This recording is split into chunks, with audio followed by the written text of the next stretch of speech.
It's been 154 days. 5 long months.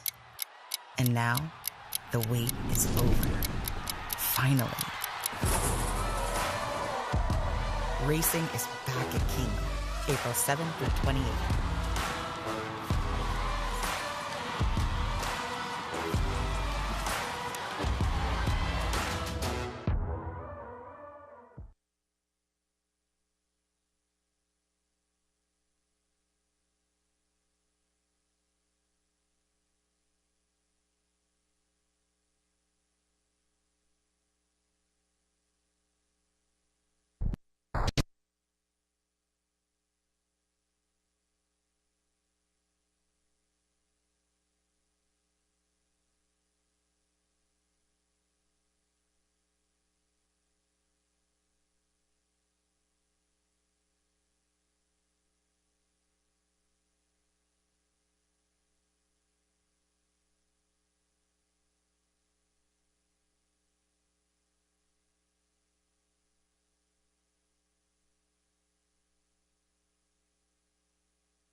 Here in the middle.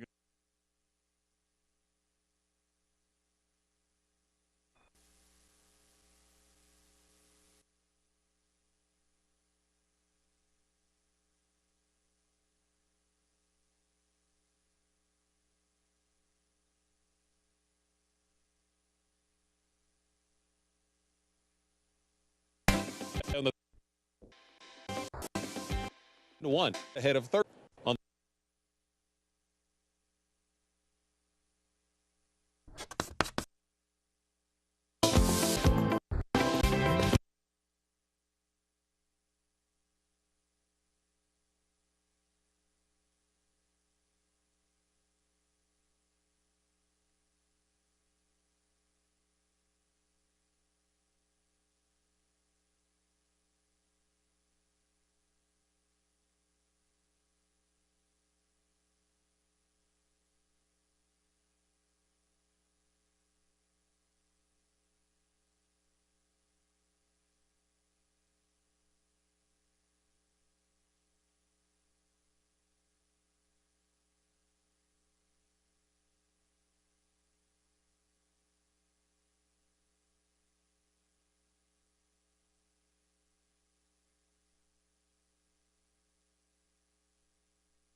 Welcome to Today at Keeneland for this Thursday, April 20th. Scott Hazelton, Gabby Gaudette, 9 races ahead. Perfect weather as we have been forecasted coming into this afternoon. It might change in the next couple of days, but we know the crowds are going to be big on this weekend of racing. But how about 226,000 reasons to get excited about today's card?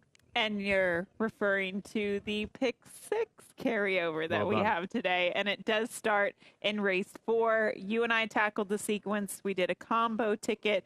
It's not cheap, but it's not an easy sequence. And if you want to slice at $226,000, you got to be serious today. Well, it's going to be pushing $1 million, right? Yeah, it's going to be pushing $1 million. I was talking to Jim Goodman, who says that he thinks maybe another 600,000 or so coming into the pool, so 800,000 plus coming into the Thursday pool. It's a $1 minimum wager. Do keep that in mind. Starts with race number 4, concludes with the nightcap, and no jackpot rainbow situation. So kicking it old school here at Keeneland Racecourse, and something that we don't, as handicappers and horse players, get a lot of opportunities to make it run at pools like this without it being a mandatory payout day, et cetera, et cetera. So races 4 through 9, over $226,000 in the Pick 6.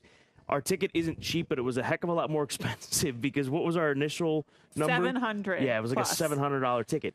Which folks will play $1,000 tickets today. Yeah. It's that kind of day where you phone some friends, get together on tickets, work together, and you could have a big day if you are correct in those final 6 races of the day. These races are deep. We'll get to it. The last race I am a little fearful of. We could have even more coverage. We had to cut a lot of horses out of the last race. But again, we'll dive into the sequence and go more in depth with each race. Let's go back to yesterday, and starting with the 2-year-old race number 1, you almost had me. She was a rocket ship for John Hancock. I know for a fact that the phone was ringing off the hook to see if this Oxbow filly might be for sale. We got lucky on the double, too. We hit the early daily double, almost $8 there. You almost had me to the Tom Vanberg trainee, but this filly was insanely fast. Up and down, very impressive in the second career start for Chad Brown and Irad Ortiz Jr. Yeah, she was very impressive, getting her winner circle or her picture taken in the winner circle for the connections. Then we take a look at the honorable one, a Keeneland sales graduate, and continuing the momentum, Jonathan Wong. Jose Nava Marin getting lifted up. He was super pumped up following the wire. And the comeback, he was saluting the crowd. And that's what it's all about. Winning a race here at Keeneland, it's not easy. It is a massive, massive accomplishment. Film star, another Keeneland grad for Brad Cox and Flavian Pratt, kept on going in race number 7 for Gary and Mary West. And then Work of Fiction, the daughter of Good Magic, stretching out to her route, taken to the route of ground on the turf, 13-1 in the 8th and final. She had never been 2 turns before in her career. She had only had 1 start on the turf before, but it really all came together, stretching out to 2 turns on the turf yesterday. Here's a look at the jockey trainer standings. Brad Cox atop the leaderboard with 8, but Wesley Ward very close with 7, and he has the son, the son of Lady Aurelia running today, and then Tyler Gaffleone with 12, just 1 ahead of Luis Saez.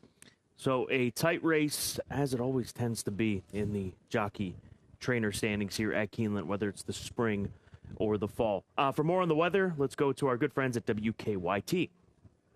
Another really nice day expected out at the track. Temperatures are likely going to get up near record highs is what it looks like for us out there today as we get toward the peak heating hours. Really comfortable stuff for you. Maybe a little warm in some cases, but the track conditions will remain on the dry side. You can see those temperatures climbing from first post time all the way through the rest of the evening as we peak out around 84 degrees. And again, it's all dry.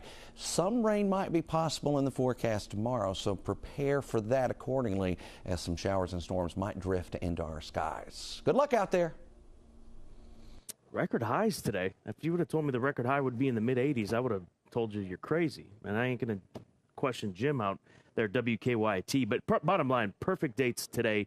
Hopefully you're able to come out and join us. It's going to be a busy weekend here at Keeneland, even with the weather coming into the area. Yeah, expected to come in the area. So pretty. It's a perfect day. It was a beautiful day yesterday as well. You're dialed in on the outfit today on a Thursday. I was going to say the same about you. Is this the new tie from the gift shop? It's one of them, yeah. It definitely is. The knitted tie.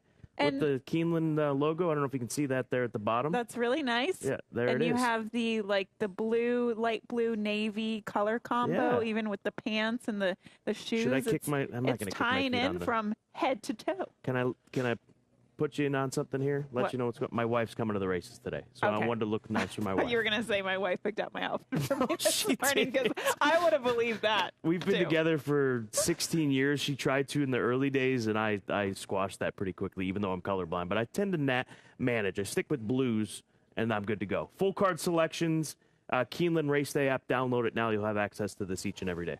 We agree in the first and second race. We, of course, agree in the second race. It's that baby race. But race 6, we also agree on the 4-horse, and then the feature later today. I just call it the feature, but there are so many nice races today. Race 8, we both agree on Vittorio for trainer Bill Mott in the 8th. Social media at Keeneland Racing on Twitter, at Keeneland on Facebook, on Instagram at Keeneland. FanDuel TV, give them a follow on Twitter at FanDuel TV. And FanDuel TV Plus, it's on Roku, Amazon Fire TV, Apple TV. That's an app for your connected device for your television at home. We've been in some meetings about what's coming up as far as Kentucky Derby time and the coverage over there in Louisville, Kentucky. So make sure you have access to FanDuel TV Plus for the spring and obviously moving forward. It's free to download. It's easy to download on Roku, Amazon Fire TV, and Apple TV. 9-race card. Pick 6 carryover. Starts race number 4, over $226,000 in that Pick 6 carryover. This is part of it, the featured event, race number 7. It's an allowance race with a big field. El Kabong is a scratch, as is the 14, 15, and 16. The 13 draws into the race in this turf event. Third level allowance race, $130,000 purse. Good Governance is the 7-2 morning line favorite in here. I go to Wesley Ward in Dominican Pioneer. This is a son of Pioneer the Nile for RT Racing Stable, who's got speed. He's down on the inside. He comes in off of a 6-month layoff.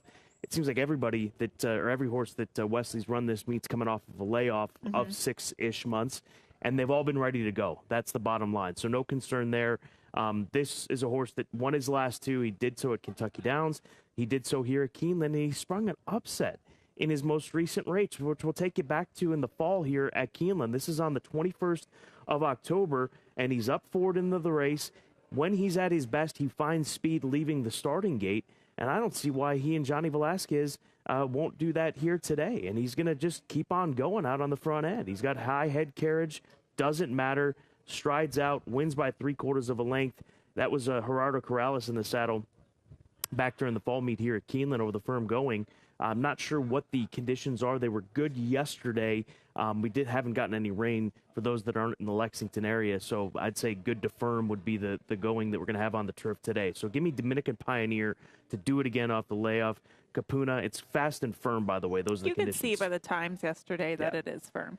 Capuna tries the grass for the first time. I'll take a shot with him. He's in good form. If he handles it, we'll know right away, because if he does, he'll be right there. Who are you waving at? Man that just waved to us behind us. Capuna is going to handle, if you've got me off track, if he handles the turf, we'll know right away, because he'll be right there with Dominican Pioneer. And then the number 10 horse on the outside, Fenwick Station for Eddie Keneally, who's coming with some live runners this week at Keeneland. Had the winner yesterday in that maiden 20, maiden 30, whatever that was, at 5-1 with Saez. He goes to Saez here with the son of Magician, Breeders' Cup turf winner. So that's my take on race number 7, our featured race. Oh, this race is tough. You don't like my top selection at all, and I actually really like this horse today. The 4, Tiberius Mercurius for trainer Mike Maker. I think it's interesting that they claimed this horse back into the barn. He's owned by 3 Diamonds Farm, trained by Mike Maker. They had this horse before. They lost him for $25,000, or they lost him for $40,000, and then they claimed him back for $25,000. We'll take a look at his last race, though. This was at Turfway, a race in which he won going gate to wire at 1.25 miles that day. He has speed. I honestly think that he might be a little bit better on the turf, and he's a horse that is in very good form. He almost beat beat Verstappen 2 starts back. I believe that horse is back in on Saturday. He is. He's running this weekend, yep. Yeah, for Brendan. So those were actually really good allowance races at Turfway, and he followed that second-place performance up with a victory last time out. We often talk about this even. I know this is a mile and a 16th. Maybe this horse wants to go a little bit longer, but I think a mile and a 16th should just be fine for him given his natural early speed. And then I also go to the 11 towards the outside, Royal Patronage for trainer Graham Motion. First time as a 4-year-old returning. He ran against Nation's Pride in the Grade 1 Saratoga Derby Invitational. I just think he has some upside, and to date, he's run some fast races that would make him competitive with this field. And then Dominican Pioneer, I agree with you with Wesley Ward on the inside. But Scott, I mean, I didn't have a really, I do like my top pick, but that is a race that is very tough. It's crazy. I mean, Royal Patronage, I'm not sure what he is on the morning line I have in front of me. This horse that ran in the Epsom Derby last year. That's the English Derby. Yeah, that just goes to show you the depth of this race. He ran against horses like Caribus and Desert Crown Luxembourg overseas in the UK. So Royal Patronage for Highclere Stables Racing, Highclere Thoroughbred Racing, very, very live in that race. Race number 8, also part of this pick 6 sequence with the $226,000 carryover starting in race number 4. You can see the 3 and the 8 both scratched. So we're down to a field of 6 in race number 8. Vittorio from the inside for Bill Mott and Kaleem Shaw is the morning line favorite. This horse ran some good races after just kind of running some solid races at Santa Anita on the West Coast. Kaleem Shaw moves him to the Midwest, moves him to Bill Mott's barn, and he's found new life because we're going to take you back to his debut with Bill Mott back on the 5th of February. He's chasing Charge It, who's going to be the favorite for the Oaklawn Handicap Saturday, that $1 million race. Charge It, he didn't come with it in his subsequent start. He ran into a very good horse whose name is escaping me in the Gulfstream Park Handicap. But nonetheless, for Vittorio to get this close to Charge It, and then he ran in the Grade 3 Essex Handicap. He caught a very in-form Last Samurai in that Essex Handicap. So Bill Mott finds this allowance condition in which he's got the eligibility. I think that he's going to be really, really tough in this spot. The Full Horse War Campaign for Phil Sims. Phil always has good runners here at Keeneland. This horse has run some solid races in the past, including almost winning at 13-1 on debut. If you go back to April of last year and his career debut, and then the number 2 horse, Time for Trouble for Jeff Hiles. He's running against some monsters as well. He ran against Value Engineering and Red Knight. They're running in the stake on, is it Saturday, the Elkhorn? Mm-hmm. So, and they're 2 big-time players, these older horses, which that's going to be a lot of fun on Saturday, the Elkhorn, with the veterans, the proven just muscle, if you will, these big guys that'll be running 6, 7, 8-year-old horses running on Saturday. But nonetheless, Time for Trouble. It's not an easy spot, but he's got enough class to crack the top 3 today. I went with the old boy on Saturday. Which one? Channel Maker. Channel Maker. Is he 9 now? I think so. I think he might be 9. I'll have to check that. But yes, let's go earlier in the day. When we're talking about key races, of course, a lot of key races will be in that pick 6 sequence. But this is the race that you want to tune into. American Rascal debuts for trainer Wesley Ward. And, of course, it is the son of Lady Aurelia, the great Lady Aurelia. We're going to actually take you back to the Queen Mary in which she won. And, I mean, this was an epic performance, Scott. One of the greatest modern-day performances in Royal Ascot history. Period. I was at the starting gate. I didn't get a chance to see it. I had an IFB in my ear. I had my earpiece in, and I had to listen to the race. And the race call, I wish we could hear the race call, it was incredible.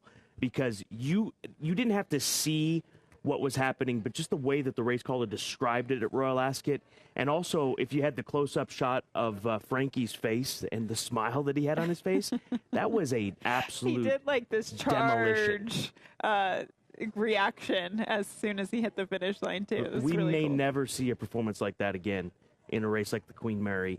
And then she backed it up, by the way, with a win in the Group 1 King's Stand the following year. Yeah. She was a monster. Yeah. So what does that mean for her offspring?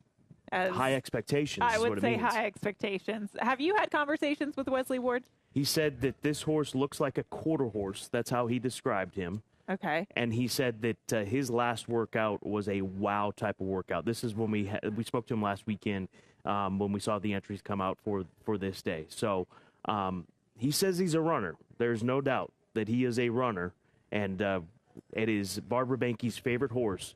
Not surprising, given her love for Lady Aurelia. So looking for a lot of pressure. And he said it, too. He said he wanted to wait to pick a spot later because the pressure's on with a horse like American Rascal because he had those horses early winning in those first 3 baby races. So picking this spot specifically for American Rascal. There are several scratches within the race, too, so definitely make sure that some horses draw in off the AE, including the 13, 15, and the 16. But all eyes will be certainly on the son of Lady Aurelia. Can't wait to see him.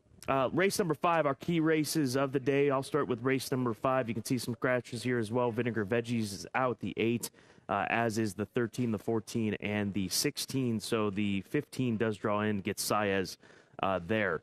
I go here in race number 5 with the 11 horse on top. The 11 horse to the outside, if you'll bear with me. Do. Thank you very much. Wesley Ward. Speaking of which. Hey, Wesley, you set the over-under at like 1.5 today, maybe 2. I know we don't want ties, but say 2 for him today because he's got Dominican Pioneer, he's got this horse. Daring Do, for me in the Lail Stables, should be very good here. Turfway Park has recency. This is one that has a recent race under her belt. And are we going to take you back to it? We're not going to go back to this, excuse me. So Daring Do, she just simply improved upon her debut effort. She wasn't even favored on debut, which is telling. So perhaps just needed that race. Showed speed last time out with Walter Rodriguez, the bug rider, apprentice rider, who gives the horse a 5-pound weight break. I think she'll be good to go here today for Roaring Gretchen Jackson, daughter of Into Mischief, out of a Blame First Stamp. I respect that filly in here as well, but I went to Lost My Sock as the top selection for Derek Ryan. She is coming in off of a layoff. She hasn't raced since June of last year, in which she was going against Stakes Company and the Stormy Blues. But I even thought her Limestone effort was really good back in the spring of last year, and she's proven that she can fire fresh off the layoff, fresh enough, I should say. She's just going to have to hope to work out a trip from that rail post position, as I don't think she's fast enough to make the lead. So those are our key race analysis, race number 5. Let's go on to the Clocker Report. Clocker Report went 2 for 2 yesterday. So American Rascal, we've already looked at this or talked about this, Colts. What price is he going to be today? 3 to 5, 4 to 5, somewhere in that region. World-class pedigree, son of Curlin out of Lady Aurelia, one of the all-time greats, in my opinion, as far as Royal Ascot is concerned. And this is her first full strong support, Wesley Ward, and then Sherlock's Jewel in race number 9. That's the nightcap race. Number 9 will conclude that pick 6 with the $224,000 carryover. Sharp early speed in second run, gets best rider around, gets Lasix, looks plenty fit, Shug 21% off the layoff. So American Rascal in the second, that's the 8, 7 in race 9. Pay attention to that 7 in the 9th race, because that is another deep race in the pick 6. And if the Clocker Reports have those little nuggets on that horse, definitely a horse you might want to consider using. Making sure you didn't mark the 9 off our pick 6 ticket. The 7. Oh, the 7. I did. You didn't circle the 7. I didn't circle the 7. Gabby didn't circle the 7. I don't have $700 to bet a pick 6. Well, we're splitting it. This is our combined ticket for the pick 6 today. We did narrow it down. Now, just to be clear, the horses that we took off, I took the 11 out of race number 5, and in race number 8, we took out the 6. Okay. Who was my second selection. And then in the 9th race, we had the 5, 6, 7, 8, 9, 10, 11. So we really narrowed that last race down. That was the near $800 ticket. So we're rolling with the single in race number 5. And I should say the 11 is my top selection in the 5th race. But I do think Wesley Ward's going to have a big day. So he's my second selection. She's my second selection. So I just decided to do the one to agree with you. Okay. It's complicated. You just have to make tough decisions today. We do. And it's a Thursday, too. That's the thing of it. We've got 3 more race days after today, including some great stakes action tomorrow. The Bear Double Dog there, the Elkhorn on Saturday. So a lot to look forward to. But, listen, this pool, I'm not saying that it can't happen again this meet. there's a very unlikely chance that we get a 2-day carryover like we have that's got us to this point to offer $226,000 already in the Pick 6 pool, where it'll be pushing $1 million. Sales Grad Spotlight, race number 3. This is a horse by the name of Ocean City, who we saw as a weanling pass through the Keeneland sale as hip number 244B as a supplement. Ocean City, he's a half-brother to the champion Jackie's Warrior. And also, this horse will be offered at the upcoming Keeneland Horses of Racing Age sale, the sale that will take place on April 30th, beginning at 4 o'clock Eastern Time. He's hip number 50, will be consigned by Highgate Sales. He ran on debut at Fairgrounds in that First Mission Bishop's Bay Maiden Special Weight race. First Mission has since gone on and won the Stowe Street Lexington. And then this horse had a bad start. There's no other way of putting it. At the Fairgrounds on the 26th of March when they moved him over to grass. He's a son of American Pharaoh, Keeneland November Sales Grad 2020, $600,000 for the Coolmore connections, half-brother to Jackie's Warrior. So Ocean City runs today, and he sells in the April sale on the 30th. And that catalog is live? It is. Did an interview with Tony Lacey last week, provided all the information that you might need for the sale, and of course there's going to be late entry supplements to the sale up until the sale. Yeah, they just announced before we started the show there's about 10, 12, 15, I'm not sure the exact number, that have been supplemented. So those will continue to come in until we get to the sale in 10 days. 10 days from now. Best angle for me, let's go to race number 9, the nightcap. What am I doing here? Going with the toughest race of the day. What was I thinking last week? Gone with your top pick and my top pick of the nightcap and saved us money. Cyber Ninja's the 5-2 morning line favorite. Shoulda, coulda, woulda. I go with Baltazar, the number 10 9 horse at 4-1. I'm trying to scroll through my iPad here. Cut me some slack. Baltazar for Neil Drysdale and Mrs. Bamford. A question mark? Coming this way to Keeneland. Dropping the $50 win hammer on this horse. This was the idea. Now it's coming back to me. This is a son of Flincher who ran 3 times at Santa Anita. Think about the weather. You weren't there for it, but you know how much rain and weather we got this past winter? A lot. In Southern California? It made national news. Epic proportion. And these horses, I think, had to race into fitness. This is a horse that started on the 21st of January and has steadily gotten better with each and every start. Only beaten a half of a length to Eastbound, who's going to come and close on the outside. That's the gray, the 5 horse. But I think this horse takes another step forward today. You're going to get a good price regardless of who you back in the nightcap. So racing into fitness, Neil Drysdale coming this way, shipping from Southern California to Keeneland. I think there's a lot to like about him. Dropping the $50 win hammer on Baltazar in race number 9.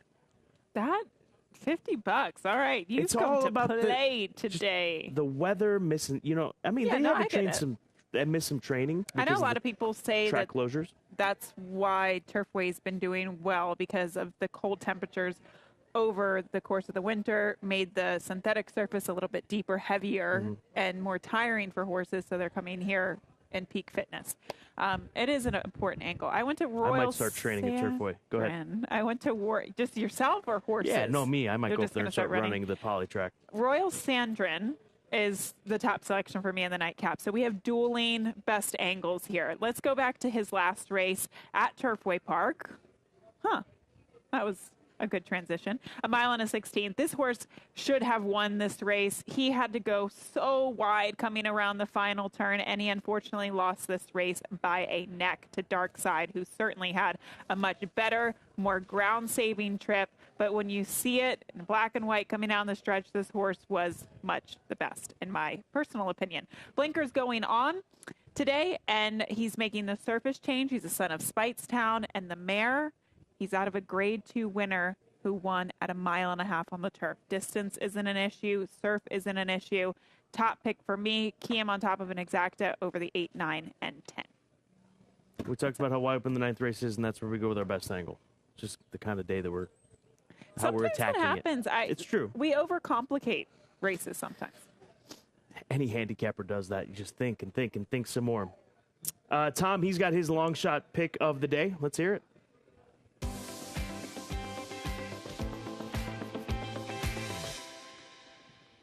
Long shot play on the Thursday card comes in the last race. It's St. Neots at 10-1 on the morning line.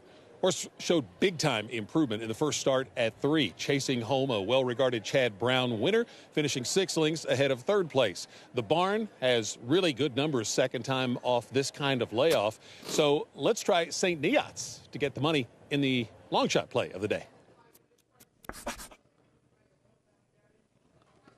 Side bet of the day. You had the most in the Super High Five yesterday with your top 3 selections. But I had the winner. That's got to count for something. 13-1 work of fiction. Hey, rules are rules, Scott.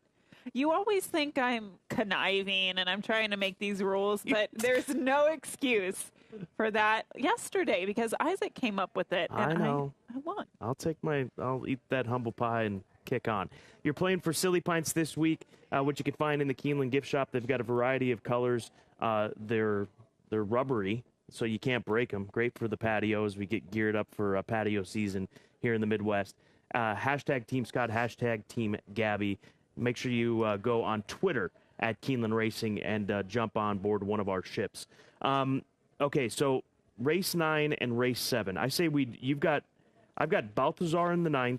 You've got Royal Sandrin in the 9th. In race 7, I've got Dominican Pioneer and Tiberius Mercurius. I say we do 2 across on each of those and whatever the cumulative payout is with those 2 picks. Heads up in those 2 picks. Sounds kind of do you just want to do a heads up in the 9th race? No. Who runs better? All right, we'll follow your lead. No. Loser can make the rules. 2 across on each of these picks, and then whatever the ROI ends up being. Okay. The top. I mean, it could be 0. That's the reality. Dominican. It could be 12 nothing. to 1 versus 10. So then what happens? I don't know. We arm wrestle. That's what we do, and we'll do it on camera. But you got to be here by 10:30 tomorrow, which I know you will be. Oh, tomorrow I will be. You will be. I know you will be here. Yes, you will. It's going to be a great day. Just a reminder, we've also got the $3 Keeneland Turf Pick 3 as well today. We didn't get a chance to take a look at that, at a ticket for that, because we wanted to focus our attention on the Pick 6, which is going to be big. Race number 4 is when that Pick 6 begins, over $200,000, carrying $226,154.56, carrying into the Pick 6. For Gabby, I'm Scott. Enjoy a gorgeous day today at Keeneland.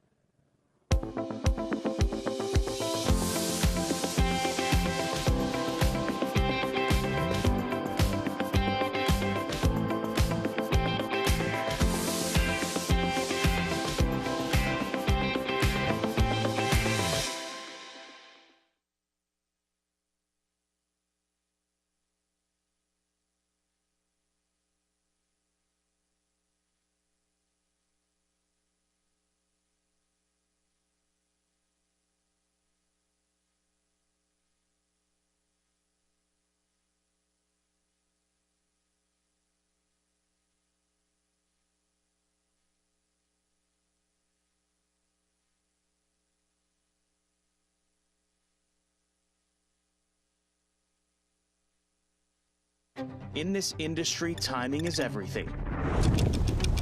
Every moment counts. And this moment is yours to seize. Sell a hot runner. Find your next winner. Strengthen your stable. Sunday, April 30th at Keeneland, following the spring race meet. The April Selected Horses of Racing Age sale, a sales event to kick off Kentucky Derby week at the World's Marketplace.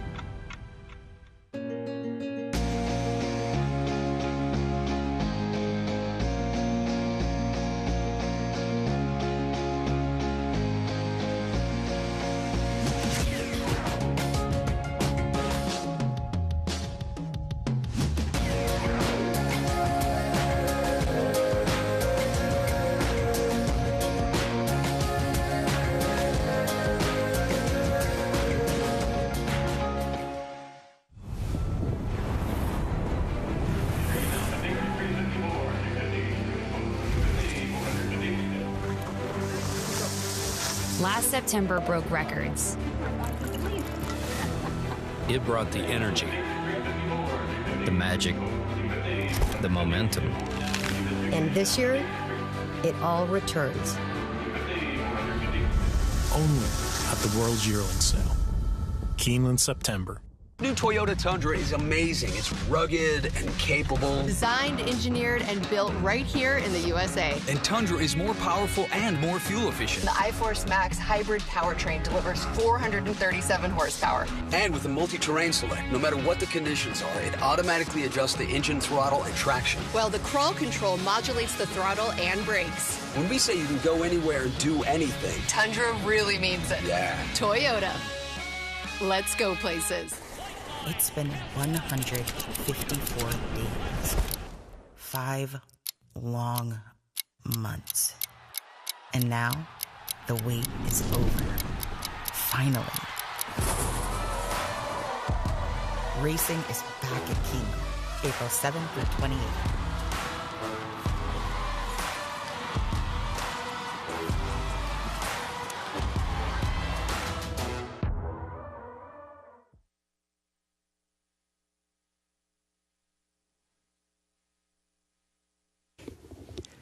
Keeneland welcomes Brock Terry to the paddock. Brock is the director of music at First United Methodist Church in downtown Lexington. He is also the resident music director at Lexington's professional regional theater, the Lexington Theater Company. The Lexington Theater Company combines today's Broadway stars with tomorrow's Broadway hopefuls. This theatrical season, they will present The Sound of Music, July 13th through the 16th. Memphis, August 3rd through 6th, and Irving Berlin's White Christmas, the musical, November 16th through the 19th, all at the historic Lexington Opera House. Tickets for all these shows are on sale now. At this time, we ask that you would please rise as you are able for our national anthem. Oh, say, can you see by the dawn's early light what so proudly we hailed at the twilight's last gleaming, whose broad stripes and bright stars through the perilous fight o'er the ramparts we watched were so gallantly streaming, and the rocket's red glare, the bombs bursting in air, gave proof through the night that our flag was still there. Oh, say, does that star-spangled banner yet wave o'er the land of the free and the home of the brave?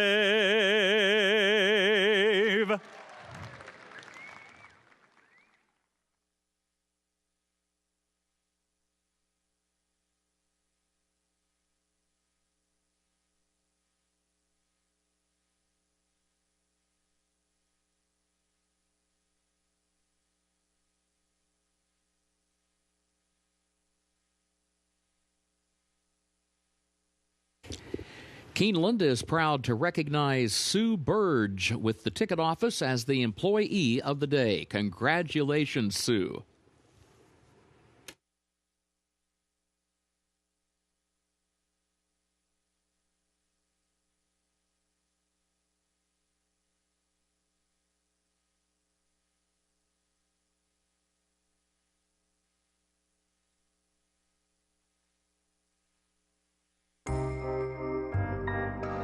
In the event of an emergency, Keeneland is dedicated to ensuring the safety of our patrons. This video illustrates the proper evacuation protocol from all locations in the Keeneland Grandstand facility. Depending on the nature of the emergency, directions may be altered. Please remain calm and follow the direction of guest services and security personnel. Patrons should never use elevators during an evacuation. Patrons in the corporate boxes, Eclipse Room, and Phoenix Room should exit using the stairway located near Elevator A. Proceed down the stairs to the ground floor and veer right to exit through the lower club entrance. Patrons in the Lafayette Room, Keeneland Room, Lexington Room, and Kentucky Room should exit using the stairway located near elevator B. Proceed down the stairs to the ground floor and exit through the paddock area using the East Gate. Patrons in the third floor main clubhouse and clubhouse paddock dining rooms should exit using the stairway located near elevator A. Proceed down the stairs to the ground floor and veer right to exit through the lower club entrance. Patrons in the Bluegrass Room and third floor ITW area should exit using the stairway located near elevator B. Proceed down the stairs to the ground floor and exit through the paddock area using the East Gate. Patrons in the Finish Line Room and Green Room should exit using the stairway leading to the North Terrace. Proceed down the stairs to the second level and through the doors outside. Proceed down the stairs to the ground level and exit through the North Gate. Patrons in the outside reserved grandstand seats and boxes should proceed down the nearest stairway to the ground level. Proceed under the grandstand towards the paddock area and exit via the nearest point of exit, the South Gate or the East Gate. Patrons in the second floor main clubhouse dining room and life members room should exit using the stairway on the south side of the administrative offices. Proceed down the stairs to the ground floor and exit through the South Gate. Patrons in the second floor clubhouse paddock dining room and clubhouse tavern should exit using the stairway located near elevator A. Proceed down the stairs to the ground floor and veer right to exit through the lower club entrance. Patrons in the mezzanine bar and second floor ITW area should exit using the stairway located near elevator B. Proceed down the stairs to the ground floor and exit through the paddock area using the East Gate. Patrons in the sports bar and cantina should exit through the doors leading to the North Terrace. Proceed down the stairs to the ground level and exit through the North Gate. Patrons in the lower club, clubhouse lawn, club lobby, and director's room should proceed toward the clubhouse parking lot using the nearest point of exit. Patrons in the gift shop should proceed toward the South Gate using the nearest point of exit. Patrons in the apron area should proceed under the grandstand towards the paddock area and exit via the nearest point of exit, the South Gate or the East Gate. Patrons in the equestrian room and first floor Brats and Brew should proceed towards the North Terrace and exit through the North Gate. Patrons in the paddock area and North Terrace should proceed toward the nearest point of exit, the South Gate, East Gate, or North Gate. After evacuating the facility, please remain calm and follow the direction of guest services and security personnel in the safest route to return to your vehicle. Thank you for your attention and cooperation.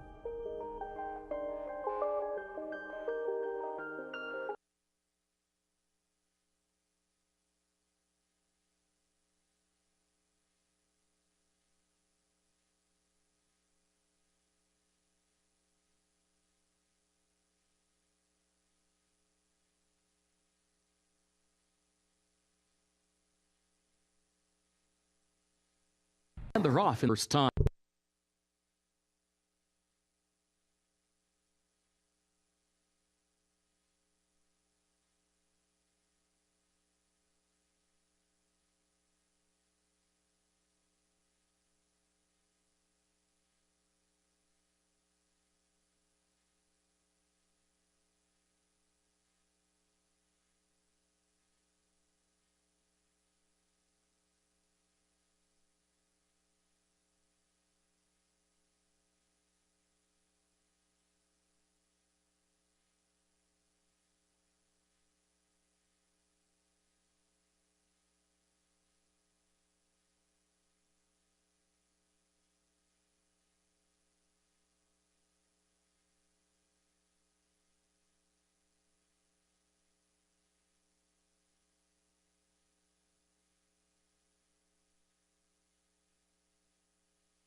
Good afternoon. Welcome to Keeneland Racecourse, where the main track is fast, the turf is firm, the rail at 10 feet on the turf course today. Time now for a look at the early program changes beginning in the first race, where the first of the day's rolling doubles and pick threes will begin. It's also the start of the early pick 5. In the opener today, overweight, the 5 high-end Vixen, the jockey 1 pound over. Number 5, high-end Vixen, the jockey 1 pound over. Second race, start of the early pick 4. Scratch number 1, Cows. Scratch the 5, Core Kinetic. Also scratch the 7, Baytown Chatterbox. Also scratch the 9, Wilson Q. And the 10, No Way Carl. And scratch the 12, Chisparajos. And scratch the 14, Commissioner Dan. That's in the second race. Scratch the 1, Cows, the 5, Core Kinetic, the 7, Baytown Chatterbox, also the 9, Wilson Q, the 10, No Way Carl, the 12, Chisparajos, and the 14, Commissioner Dan. Please note, number 13, Prince Money, draws into the race. The 15, Louder Milk, draws into the race. And also the 16, Prince of Power, draws into the race. Third race. Take out the also eligibles 13 through 16. They did not draw in. Third race. Take out the also eligibles 13 through 16. The fourth race is where the pick 6 begins with that carryover today of $226,155. In the fourth race, scratch the 6, Harold's Cloud. Scratch the 6, Harold's Cloud.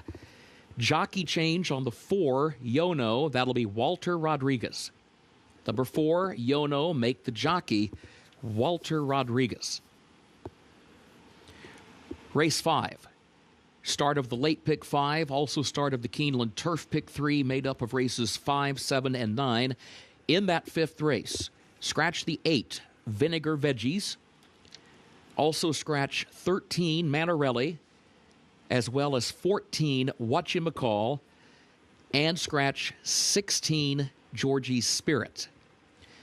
That's in race 5. Scratch the 8, Vinegar Veggies. Also scratch 13, Manarelli, as well as 14, Whatchamacall, and scratch 16, Georgie's Spirit. Please note, number 15, Only Kidding, draws into the race. 15, Only Kidding, draws into the race, and Luis Saez will ride as shown in the program. That means there's a jockey change on the 5, Hideki. Please note, the jockey for the 5, Hideki, is Luan Machado. Number 5, Hideki, Luan Machado will be the jockey. Sixth race, start of the late pick 4. Jockey change on the 6, Hooper Drives the Boat. That'll be Edgar Morales. That's race 6, number 6. Hooper Drives the Boat. The jockey, Edgar Morales. And there's a jockey change on the 8, Tilted Towers. That'll be Joe Rocco Jr. 8, Tilted Towers, Joe Rocco Jr., the jockey. Featured 7th race. Scratch number 7, Good Governance. Also scratch the 9, El Kabong. Also scratch the 14, Vintage Print, as well as 15, Burning Bright, and 16, Big Blue Line. That's in the featured 7th. Scratch number 7, Good Governance. Also scratch the 9, El Kabong, and scratch the 14, Vintage Print, 15, Burning Bright, and 16, Big Blue Line. Please note, number 13, Jungle Warfare, draws into the race. Again, please note, 13, Jungle Warfare, draws into the race. Race 8. Scratch number 3, Coastal Defense, and scratch number 8, Curbstone. That's race 8. Scratch 3, Coastal Defense, and scratch the 8, Curbstone. Ninth and final race, no carryover for the Toyota Super High 5. Scratch the 2, Shamanic. Scratch the 14, Ronic. Also scratch the 15, Composer's Dream. And scratch the 16, Chloe's Dream. That's in the 9th and final race. Scratch number 2, Shamanic. Also scratch 14, Ronic, as well as 15, Composer's Dream, and 16, Chloe's Dream. Please note, number 13, Quality Art, draws into the race. Again, number 13, Quality Art, draws into the race. Those are the current program changes. Time now to check in with Scott Hazelton and Gabby Gaudette. Happy Thursday to you, Kurt Becker. For those of you joining us here on course at Keeneland Racecourse and from around the world, Pick 6 carryover. We'll be talking about it at length. 2-day carryover, Gabby, which we'll touch on in a moment. But first of all, perfect weather for this Thursday afternoon. Expecting some record highs, maybe in the mid-80s today. Yeah, so it's going to change, though, as we approach the weekend. It's going to get a little bit cooler, so definitely come out today and enjoy the beautiful weather and the really competitive races. The Pick 6 sequence is tough today. It is. Part of that Pick 6 sequence is our featured race. Race 7 of 9 today is the featured event, and you can see the big field. El Kabong is out the 9, as is 14, 15, 16. The 13 draws in off the also eligible Jungle Warfare Royal Patronage. Morning line favorite at 9-2, just showing you the depth of this featured event. Yeah, the 7 is also a scratch. Good Governance is out of this race. Kapuna at 5-1 for Brett Calhoun makes a little bit of sense. Royal Patronage, of course, at 9-2. I like the 4, Tiberius Mercurius. Where did you go in this race, Scott? I went to Dominican Pioneer. That's right. Coming Wesley back Ward off the layoff. Yep. could have a very big day today with several runners. Yeah, he's got a live runner kicking things off here in race number 2. And we look forward to that as well. Some baby action with some serious pedigrees coming up in that second race. But that's our feature, and we mentioned the Pick 6. Here's the number, $226,000, $155,000. That is already in the pool from this 2-day carryover. So it could be pushing $1 million come post time for race number 4 on the card here today at Keeneland Racecourse. Phone a friend. Get some family members involved. Play the Pick 6. It's going to be a great day, some challenging sequences ahead, and we look forward to it here at Keeneland on a gorgeous Thursday afternoon.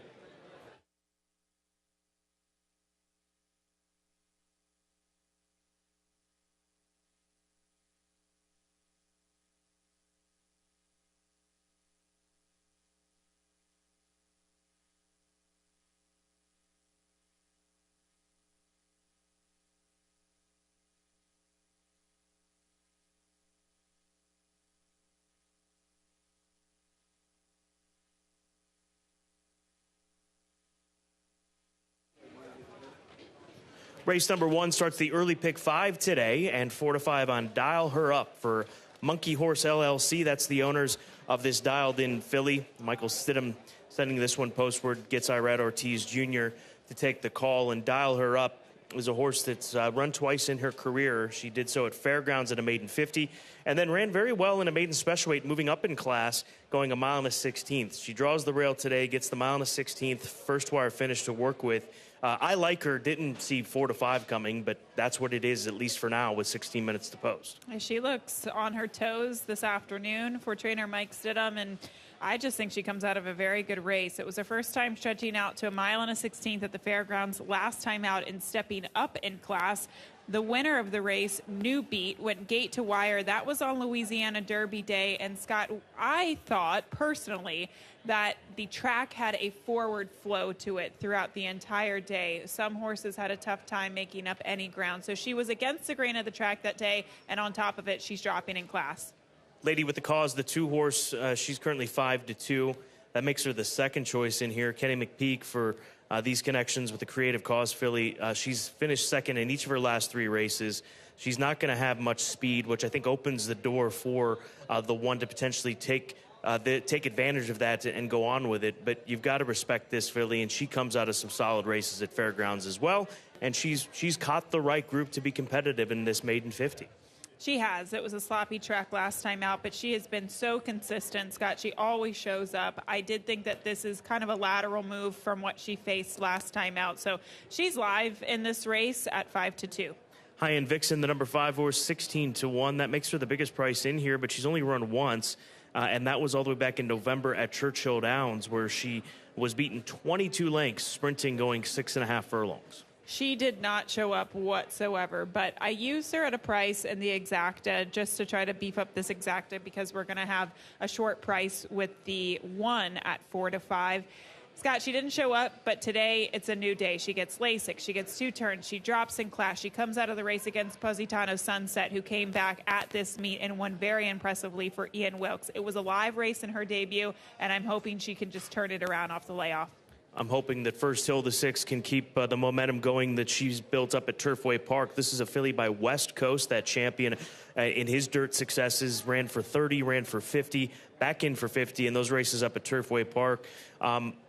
If the 1 doesn't go, maybe Landeros can take this race over and get this horse to the front and cross over, and thankfully is only in post position number 6 in this field of 6. Yeah, that's true. She does have a lot of natural early speed, and she might even, on paper, be a little bit quicker than the 1 dialer up, so that makes her a threat at a big price. Race 1, less than 13 minutes to post, fast and firm conditions on this Thursday afternoon.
The horses are entering the track for Keeneland's first race, a maiden claiming race, fillies and mares age 3 and up, a mile and a 16th over the fast main track. Race will finish in the short stretch at the first wire.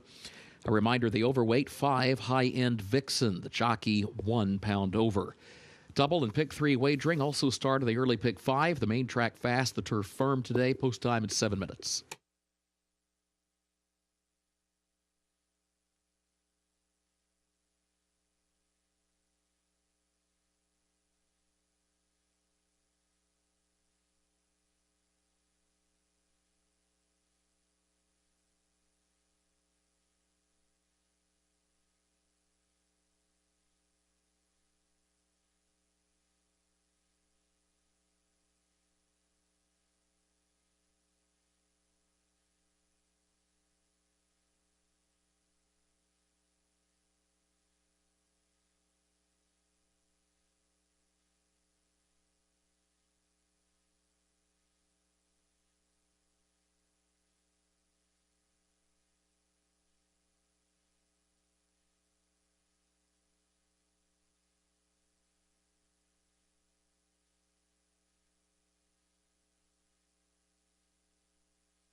The horses have reached the starting gate for Keeneland's first race, start of the early pick 5.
First wire, they are at the post.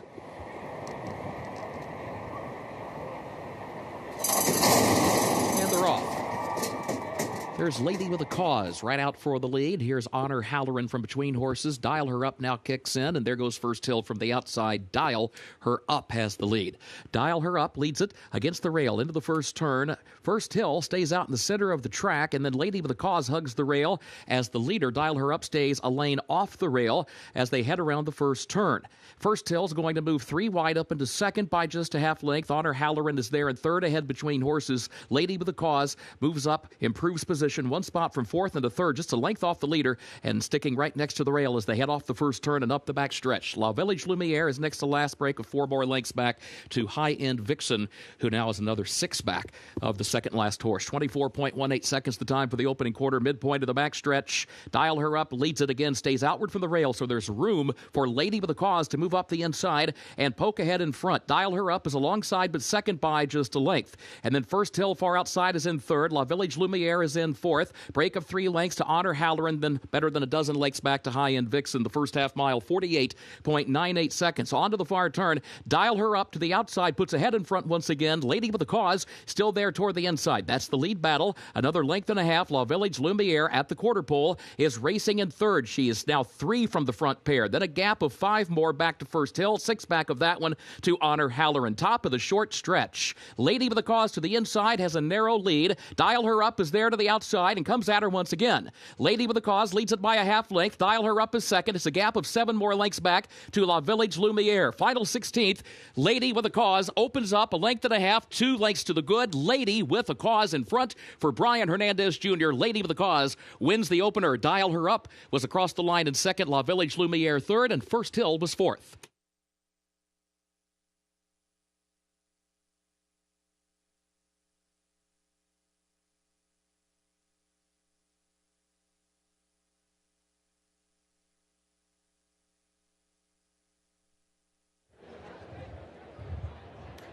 Lady with a Cause, the bridesmaid no more. After 3 consecutive runner-up finishes, she's able to outfinish the favorite, Dial Her Up, and she, the favorite, had every opportunity to catch Lady with a Cause, but she spurts away to that first wire. Yeah, this filly showed much more speed this afternoon, and that totally made the difference. She gained a new level of confidence, forwardly placed under Brian Hernandez Jr., and the one Dial Her Up just could never quite get past her. 2-1-3, your unofficial order of finish in today's opener.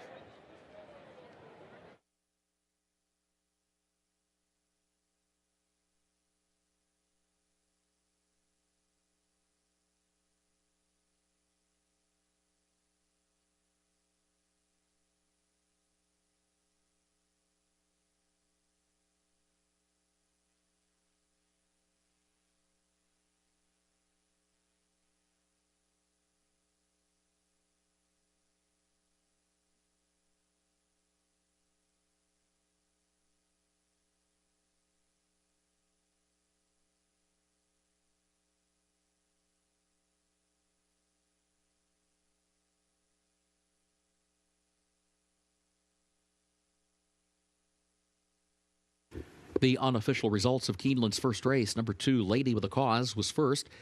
The 1, Dial Her Up, was second. 3, La Village Lumiere, third. 6, First Hill, was fourth. 2, 1, 3, 6, unofficial.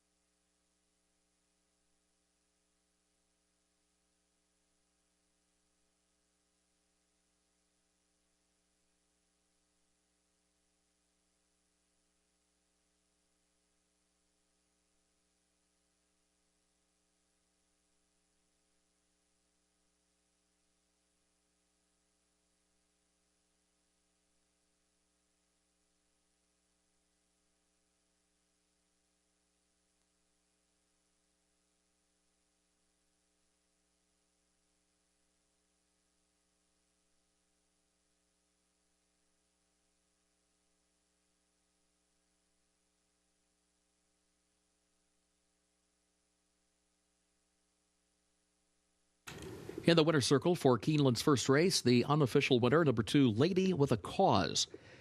Owned by Daniel Makovic and trained by Kenny McPeak, Brian Hernandez Jr., the jockey. Lady with a Cause, a 3-year-old filly by Creative Cause, out of Punch and Shooty by Two Punch, bred in Kentucky by Rock Talk Farm. Mile into 16th over the main track, listed fast, 1 minute 46.39 seconds.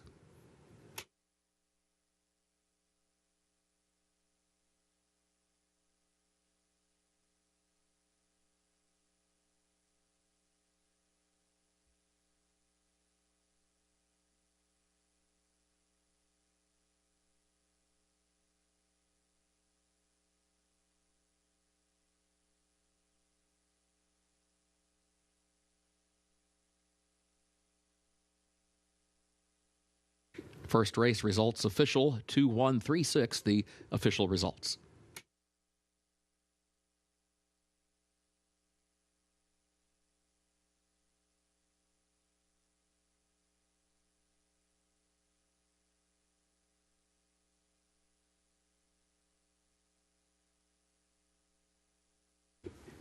Keeneland's second race upcoming, double and pick 3 wagering start of the early pick 4.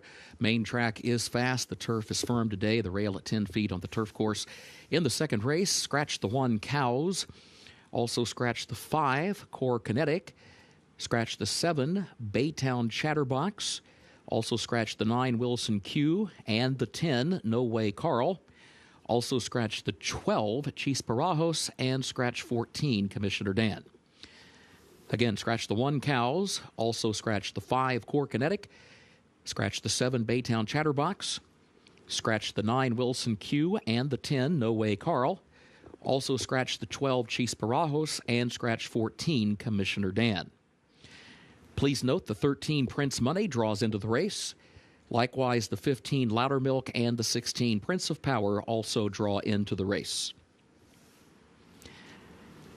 Third race, take out the also eligibles 13 through 16. That's in the third race, take out the also eligibles 13 through 16. They did not draw in. Race 4, scratch the 6, Harold's Cloud. It's in the fourth race, scratch the 6, Harold's Cloud. Jockey change on the 4, Yono, Walter Rodriguez. 4, Yono, the jockey, Walter Rodriguez. Race 5, scratch the 8, Vinegar Veggies. Scratch 13, Manarelli. Scratch 14, Whatchamacall. And scratch 16, Georgie Spirit. That's in race 5. Scratch 8, Vinegar Veggies. Scratch 13, Manarelli. Scratch 14, Whatchamacall. And scratch 16, Georgie Spirit. Please note, number 15, Only Kidding, draws in. 15, Only Kidding, draws in. The jockey will be Luis Saez as programmed. That means there is a jockey change for the 5, Hideki, and that'll be Luan Machado. Number 5, Hideki, make the jockey Luan Machado.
Well, Gabby, the only question we really had this morning on Today at Keeneland, taking a look at this second race, is what price is American Rascal going to be? Well, he opened up at 1-5.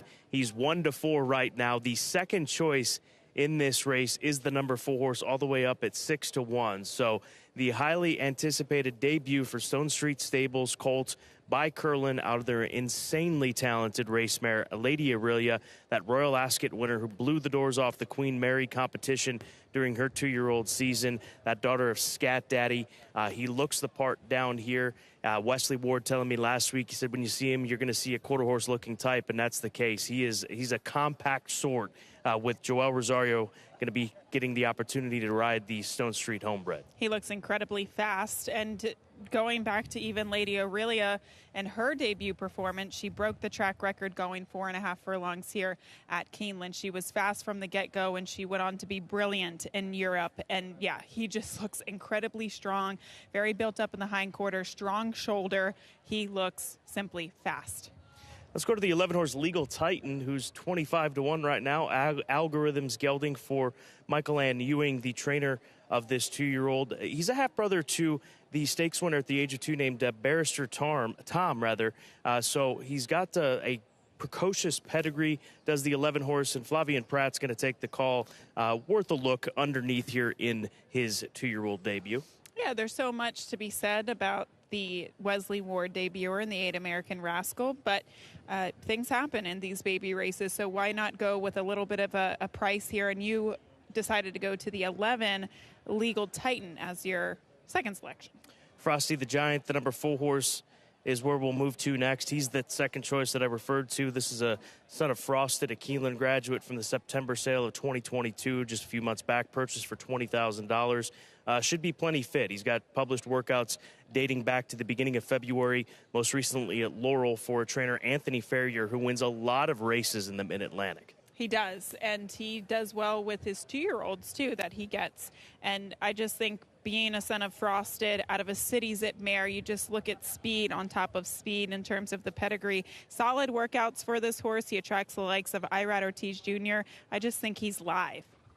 The 15 draws in Louder Milk, draws in off the also eligible with those scratches to his inside for trainer Will Walden, Cypress Creek Equine, a Bernardini colt that comes in with a very sharp gate workout here at Keeneland, 46-2. That was the best of 73 that afternoon. Louder Milk walking in front of us and actually just the overgirth acted just up, snapped off. And thankfully that happened now. He actually handled that really well. I wouldn't even say he acted up. If that happened to me, I'd probably be more scared than he was, but he handled that impressively well. Pretty calm group of youngsters, really, with the wind blowing through here and in the Keeneland paddock. So they'll get that saddle readjusted and the overgirth put back on. But what do you like about Louder Milk for the debut? I honestly have just heard very good things about this horse and his last work at Keeneland. Best out of 73 that day coming out of the gate. That's fast. And I don't mind these outside post positions. I originally thought in the beginning of the meet, well, they have to clear the field and try to figure out a trip. But the outside post positions have been pretty successful in these baby races so far at the meet. So the 15 Louder Milk, I think is definitely a horse to pay attention to at 6-1. Third choice right now on the board. But American Rascal, the son of Keeneland, that 2-time horse of the year out of the great race filly, Lady Aurelia, getting set for his debut. High expectations, as they should be, as he sits at 2-5.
The horses are entering the track for Keeneland's second race, the Mineola.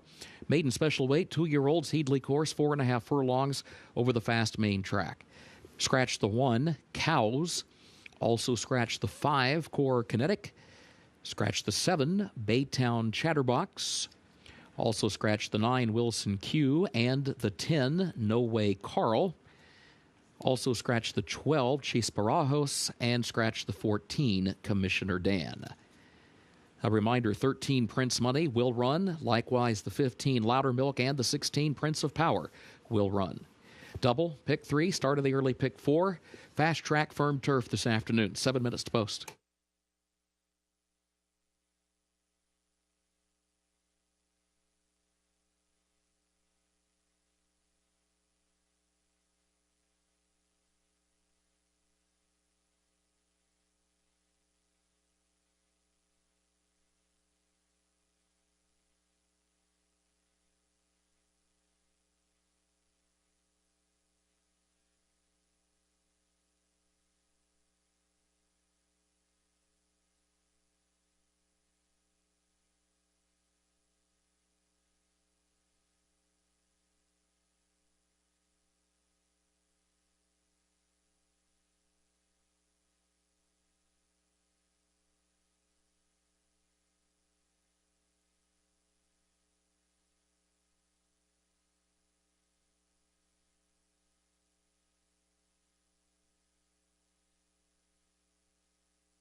Taking a look front side at the number 6 horse at 39-1, Wood Court for John Ennis and Nala Cullum.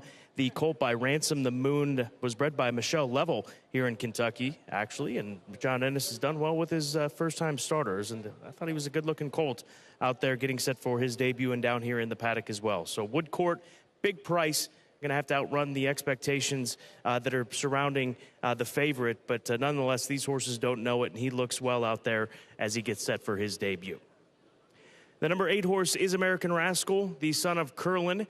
Do keep in mind, Curlin obviously known for his successes on dirt, including the Preakness Stakes and his triumph over one of the best 3-year-old crops that we ever have seen in this game in the Breeders' Cup Classic at Monmouth Park. But there was a point in time where Jess Jackson really was hoping to get this horse to a European campaign. I'm speaking of Curlin, the 2-time Horse of the Year. There were hopes to get him over to the Arc. They ran him on turf in New York, being the sportsman that Jess Jackson was. And I'm sure that Jess, lover of the sport that he was and carried on by the Stone Street banner, and Barbara Banke would be so happy to see with the European involvement that this operation has put together over recent years, and obviously led by horses like Lady Aurelia, the mother of this colt. So wouldn't be shocked if he's puts together a big enough effort to be pointed in the direction of races at Royal Ascot, perhaps a race for the youngsters like we saw with his mother, Lady Aurelia, who was so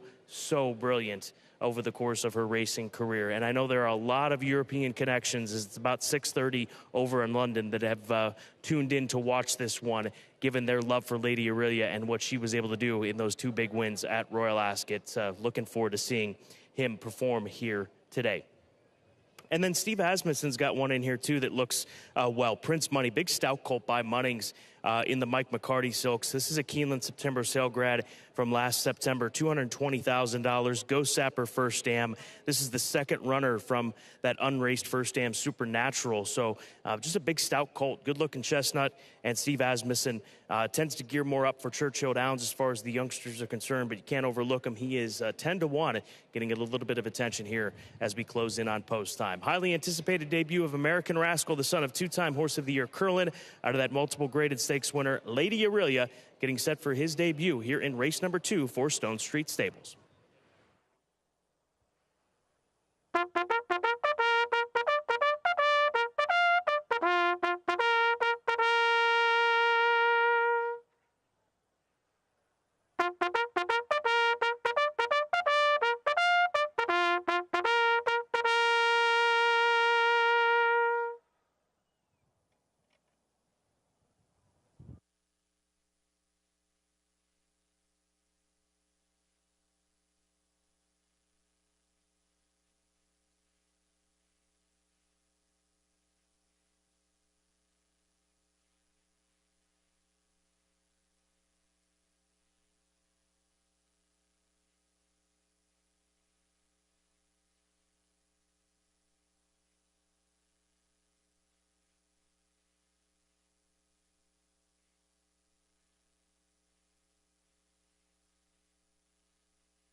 The horses have reached the starting gate for Keeneland's second race, the Mineola, start of the early pick 4.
They are at the post.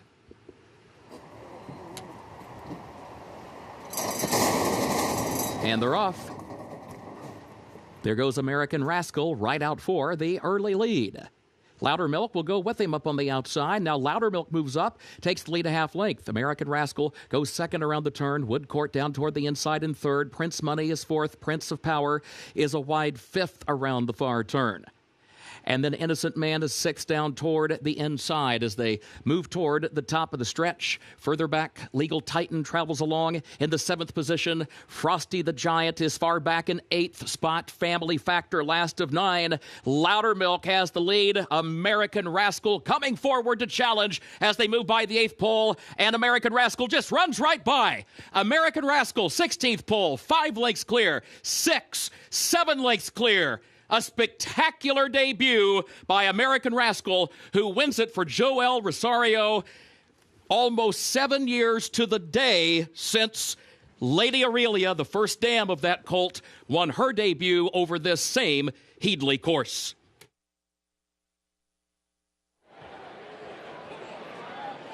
He does not disappoint. American Rascal, all the expectations coming in with the pedigree like he has, puts together one of the better 2-year-old performances since we saw that performance, as Kurt Becker referenced, from a Lady Aurelia some 7 years ago. Loudermilk was a little bit faster than him early, but that didn't prove to be any bit of an issue. Once they hit the top of the stretch, this horse was absolutely loaded. And you can see Joel Rosario just easing on through the finish line.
The unofficial results of Keeneland's second race. Number 8, American Rascal, finished first.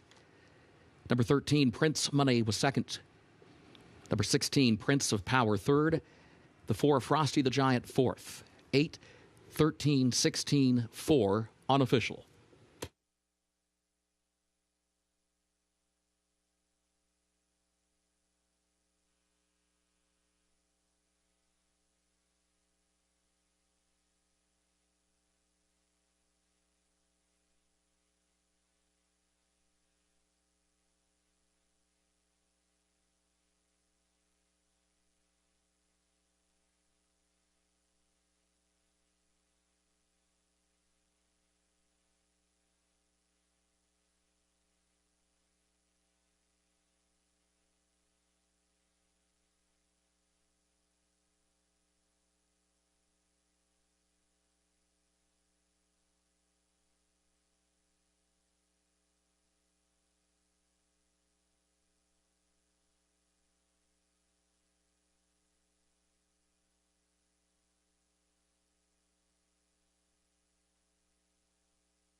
Results of Keeneland's second race official.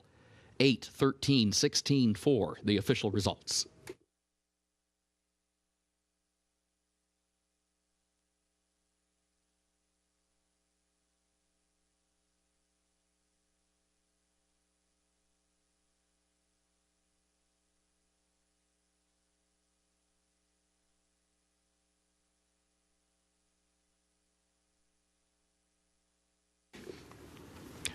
Winning by 10 1/4 lengths on debut, the official winner of Keeneland's second race, the Mineola into the winner's circle, number 8, American Rascal. owned by Stone Street Stables, LLC, of Barbara Banke, trained by Wesley Ward, the jockey Joel Rosario. American Rascal, a 2-year-old son of Curlin out of Lady Aurelia by Scat Daddy, bred in Kentucky by Stone Street Thoroughbred Holdings, LLC. 4.5 furlongs over the Headley course, 51.21 seconds.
In the winner's circle, the Mineola Trophy presentation to the connections of American Rascal.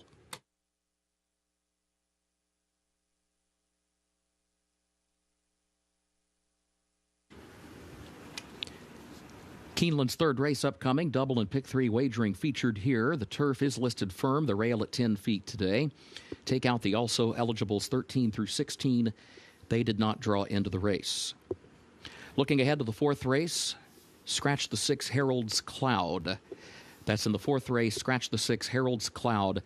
Jockey for the 4 Yono is Walter Rodriguez. 4 Yono, the jockey Walter Rodriguez. Race 5, scratch number 8 Vinegar Veggies. Scratch 13 Manarelli. Also scratch the 14 Whatchamacall and the 16 Georgie Spirit. That's in race 5. Scratch the 8 Vinegar Veggies. Scratch 13 Manarelli, the 14 Whatchamacall, and scratch 16 Georgie Spirit. A reminder, the 15 Only Kidding will run. 15 Only Kidding will run. Luis Saez, as shown in the program, will be the jockey, but there is a jockey change for the 5 Hideki. Number 5 Hideki, the jockey Luan Machado. Number 5 Hideki, the jockey Luan Machado.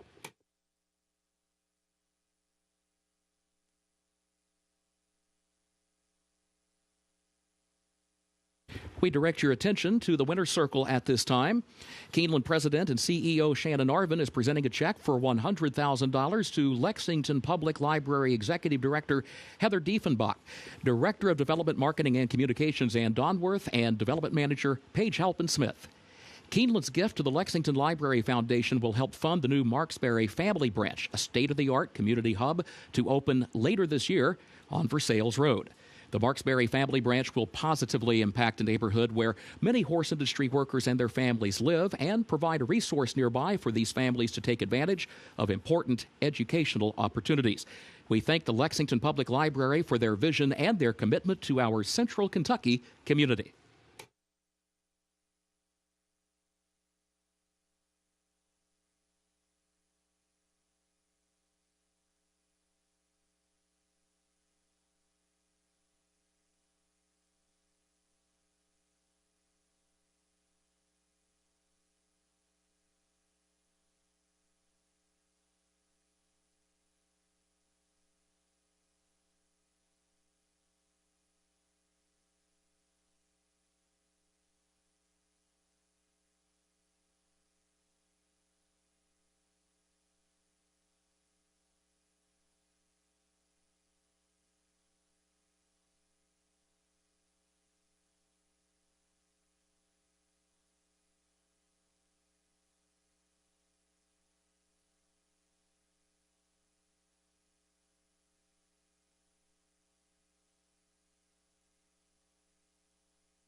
Race number 3 in the paddock was 17 minutes to the post, and this third race will be a turf event, 1 mile on the turf course, which is listed as firm this afternoon. Maiden special weight event for straight 3-year-olds at the 8 furlong/1 mile distance. Ocean City is the number 3 horse for the Coolmore Connections and trainer Steve Asmussen.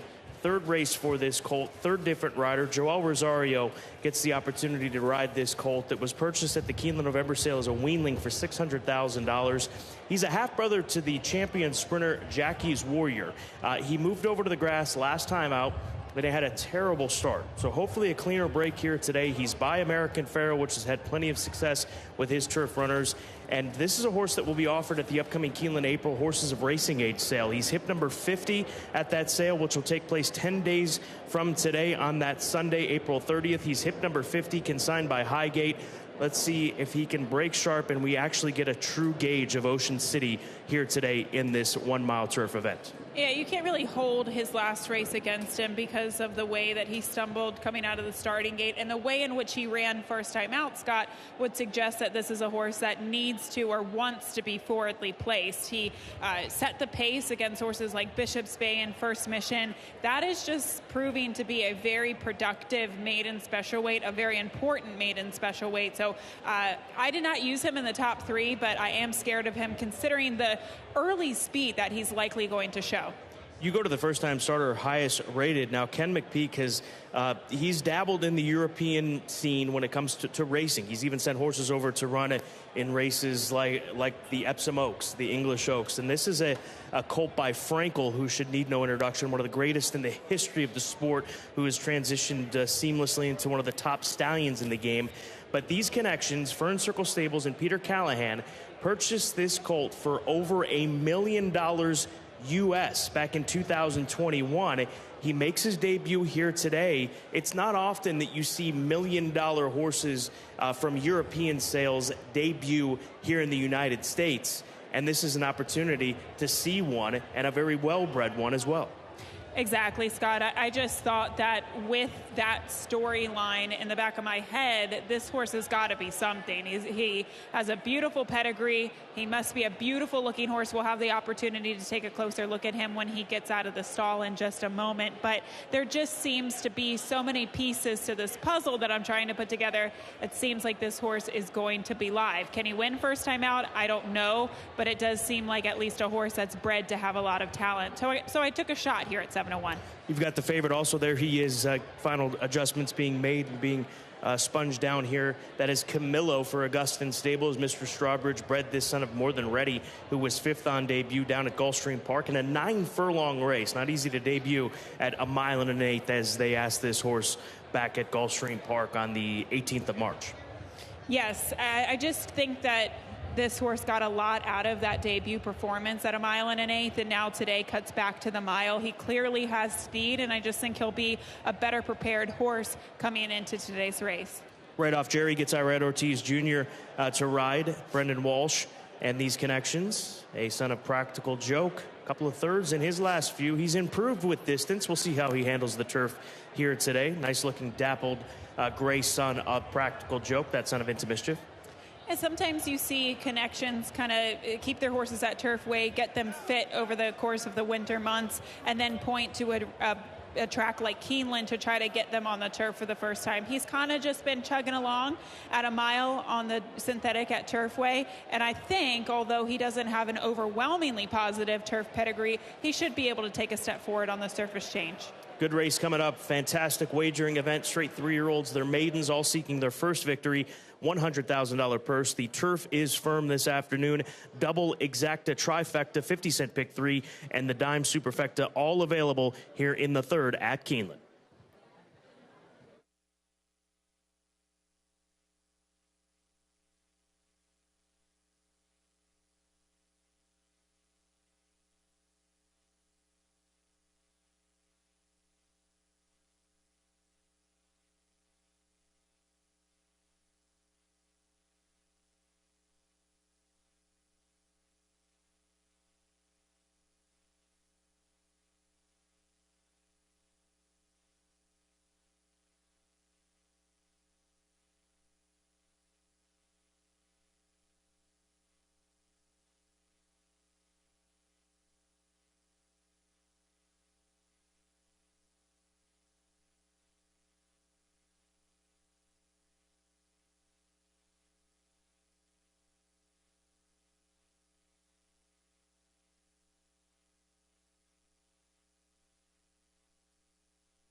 The horses are entering the track for Keeneland's third race, the Hamburg Place.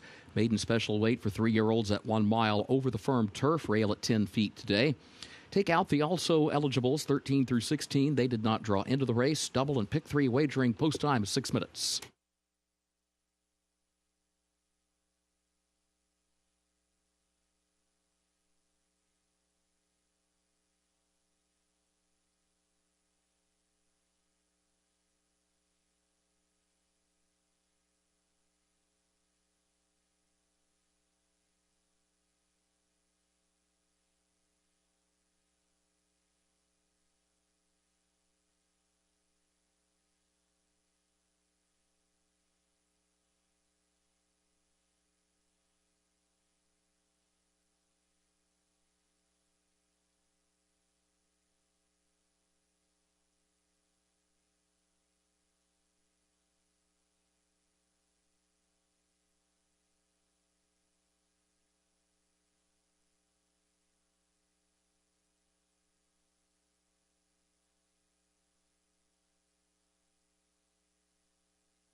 Here's another look at Ocean City for the Coolmore Connections. The Keeneland November Sales graduate, that son of American Pharaoh, who's a half-brother to the multiple Grade 1 winner and champion sprinter Jackie's Warrior. So Ocean City, a reminder, will be sold at the upcoming Keeneland Horses of Racing Age sale on the 30th of April.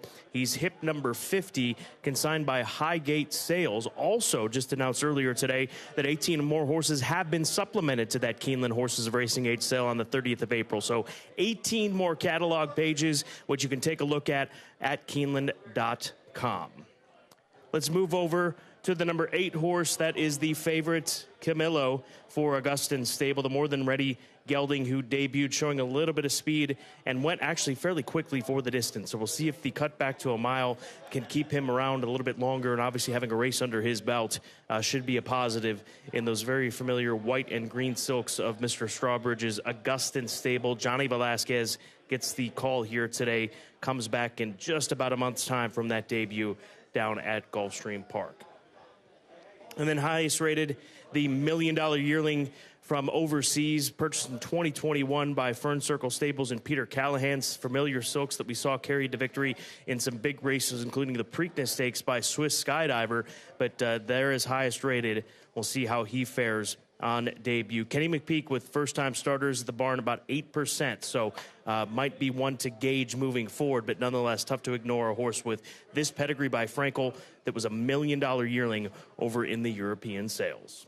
Race number 3, 2 minutes to post. The turf is firm this afternoon for this third event. Good luck.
The horses have reached the starting gate for Keeneland's third race, the Hamburg Place.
They are at the post. And they're off. There goes Dubai and back from between horses. Ocean City now moves up to take the lead as they head down to the first turn. Dubai and back is there, and Tiger's Legacy in between that pair as they enter the turn. Camillo comes away in fourth, quickly tries to angle down toward the rail. River in Egypt is going to be wide in the fifth position, now sixth around the first turn. Now That I Can Rock, hugged the rail, moved up 2 or 3 spots, headed around the first turn, onto the back stretch. Further back, Quiet Ride is against the rail, right toward the center pack. Moves up within 6 lengths of the lead. Berrettini, a lane off the rail, is back in 7th. Right off Jerry is 8th in between horses. Pierce is 9th, back down toward the inside. Tries to move up from there. And then further back, Highest Rated travels along. And next to last, and American Only trails. 24.73 seconds was the time for the opening quarter. Ocean City leads it as they head for the far turn. Leads it by a length. Opening half mile, 47.2 seconds. Tiger's Legacy is second, just off the leader's flank now. Camillo toward the inside third. Dubai and back is in fourth. River in Egypt is fifth out in the center of the course.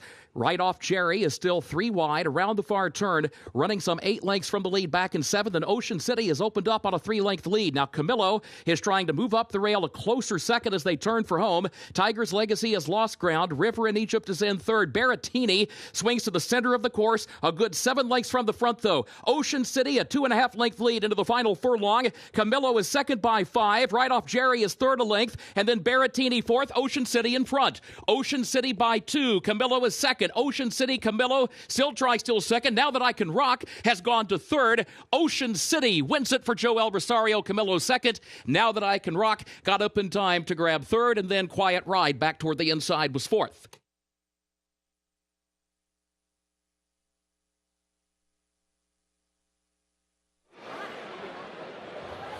No issues today with the start for Ocean City. Strutting his stuff out on the front end for the Coolmore Connections. Steve Asmussen, Joel Rosario with another win today. The colt by American Pharoah, the half-brother to the champion, Jackie's Warrior, and he will be offered at the Keeneland April sale on the 30th as hip number 50. Very impressive victory today. He fought some early challengers on the lead despite having that early speed, and he also had to fight off the late challenge from the 8 Camillo in the late stages of the stretch. The 3 Ocean City, your winner of the third at 8-1.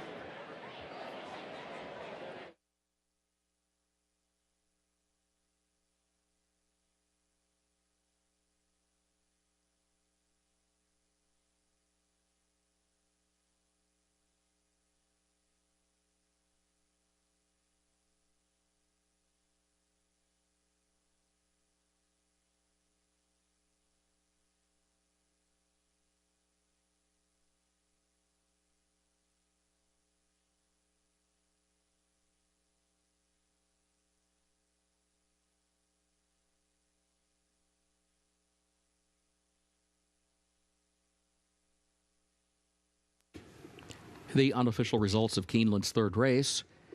Number 3, Ocean City, was first. Number 8, Camillo, was second. Number 1, Now That I Can Rock, third.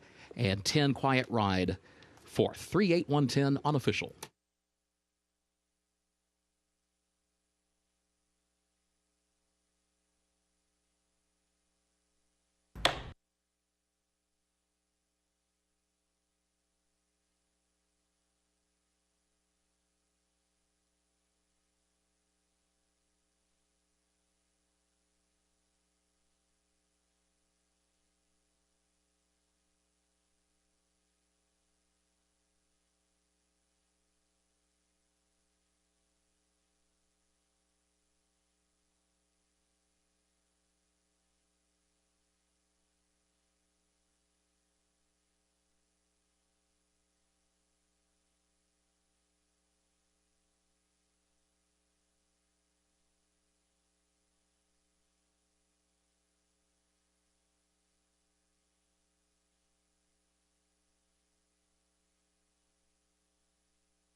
Results official for Keeneland's third race, 3-8-1-10, the official results. Into the winner's circle for the Hamburg Place, number 3, Ocean City, owned by Mrs. John Magner, owned also by Michael Tabor, Derek Smith, and Westerberg Limited and Michael Custer.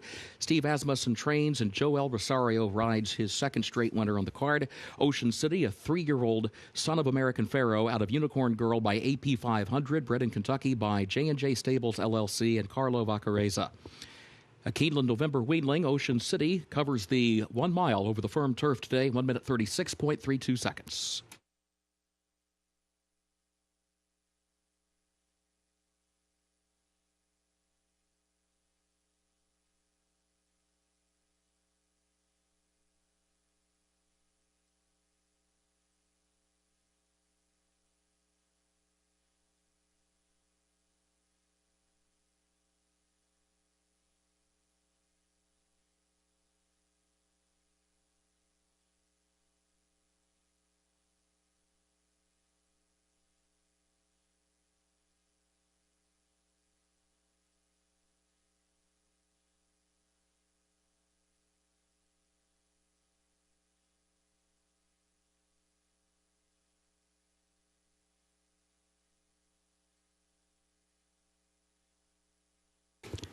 In the winner's circle, the Hamburg Place trophy presentation to the connections of Ocean City.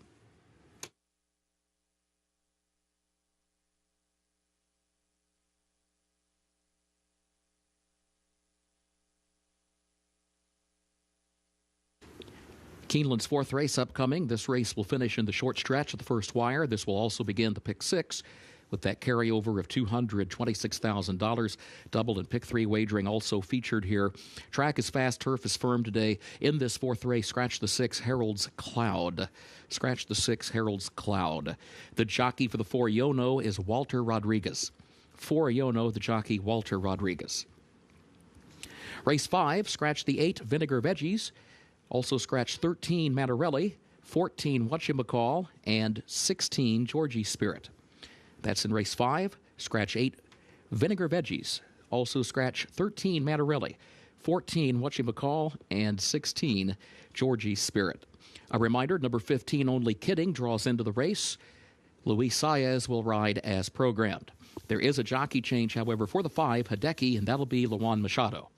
5 Hideki, Luan Machado is the jockey. Sixth race. A reminder, the jockey for number 6, Hooper Drives the Boat, Edgar Morales.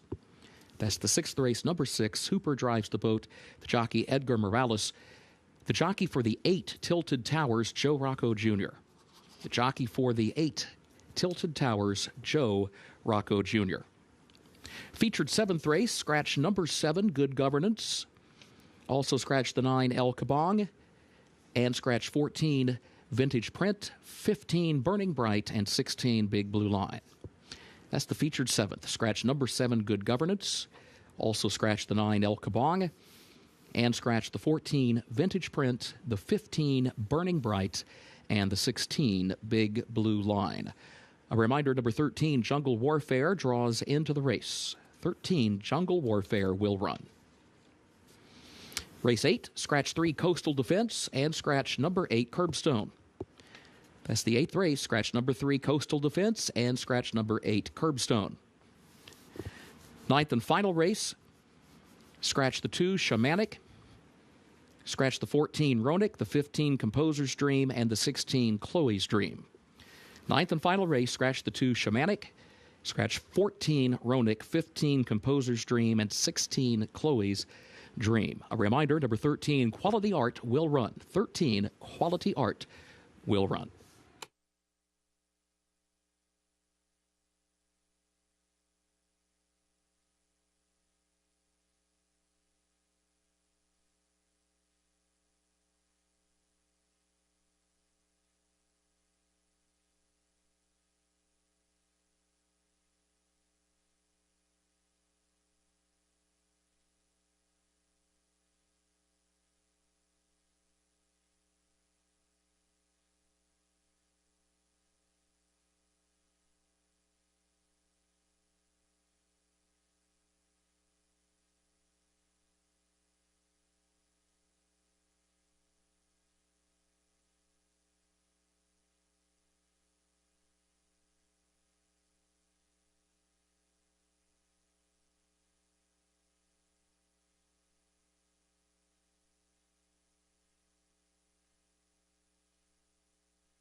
This fourth race, the highly anticipated start of the two-day Pick Six carryover. 2 days have led to $220,000+ in that Pick Six pool. Obviously, the pool is well beyond that at this point in the afternoon. We'll give you those updated figures as we move towards post time here at Keeneland Racecourse. 16 minutes to post, race number 4, and we're looking at the number 9 horse. That is Jeeper on the outside for Calumet Farm, a colt by Overanalyze, who just simply comes out of tougher competition. Ran against Guntown, Brigadier General in his last few. So drops in for 30 here this afternoon. He's run here and run well sprinting at Keeneland in the past. I think that the drop in class is very tough to ignore for Jeeper out of the Keith DeSormo barn.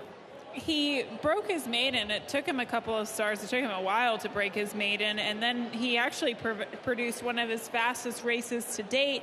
And then Scott, the connection, just wanted to go against Allowance Company to see what they had, but I just don't think that he's going to be able to win that allowance at that allowance level. So this just seems like a logical drop in class, and he has good form coming in. I mean, his last race wasn't great, at least performance-wise, but he has been running against tough company in those allowance fields. Hoku for Tommy Hutton's Dream Stable, Kelsey Danner, Irad Ortiz Jr. That's the 7 horse. He's not as battle-tested as the 9. That's why I ultimately went to the 9.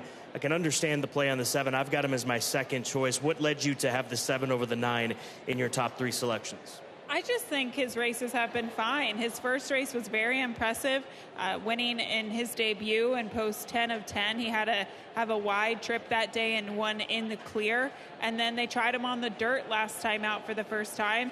And honestly, I thought it was fine. He just seemed to be maybe a little bit one pace. But with the drop in class today at 1 1/16, I think he's just going to fit the flow of the race, stalking from off the leader.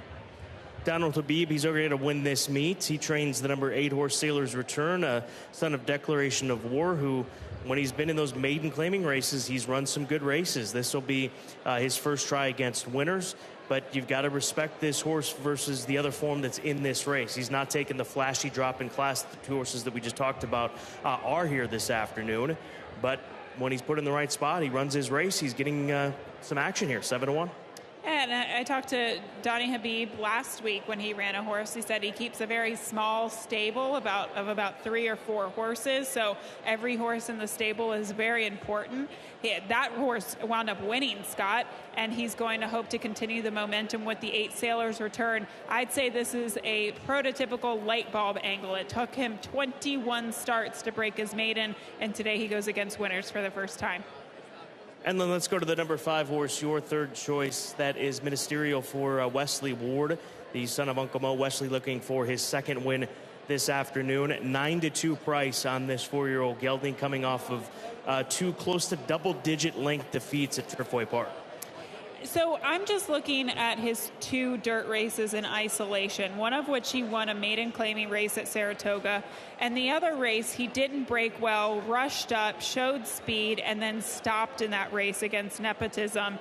He was given some time after that race. He came back, and those synthetic performances at Turfway, I just have a sneaky feeling this horse doesn't really relish the Turfway synthetic, and he could put on a big performance at this level coming back to the dirt. Good prices right now in the 4th race here at Keeneland Racecourse. 12 minutes to post. The Pick 6 pool, there's a look at it. Just shy of $300,000. It should eclipse that with the next click, and we will be talking well over $500,000 once the dust settles and all the wagers are in for race number 4. Don't miss out on this Pick 6 pool. Promises to be one of the biggest, if not the biggest, of this entire spring meet at Keeneland. 12 minutes to post. Start of the Pick 6. It's race 4.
The horses are entering the track for Keeneland's fourth race. 3-year-olds and up with a $30,000 claiming price.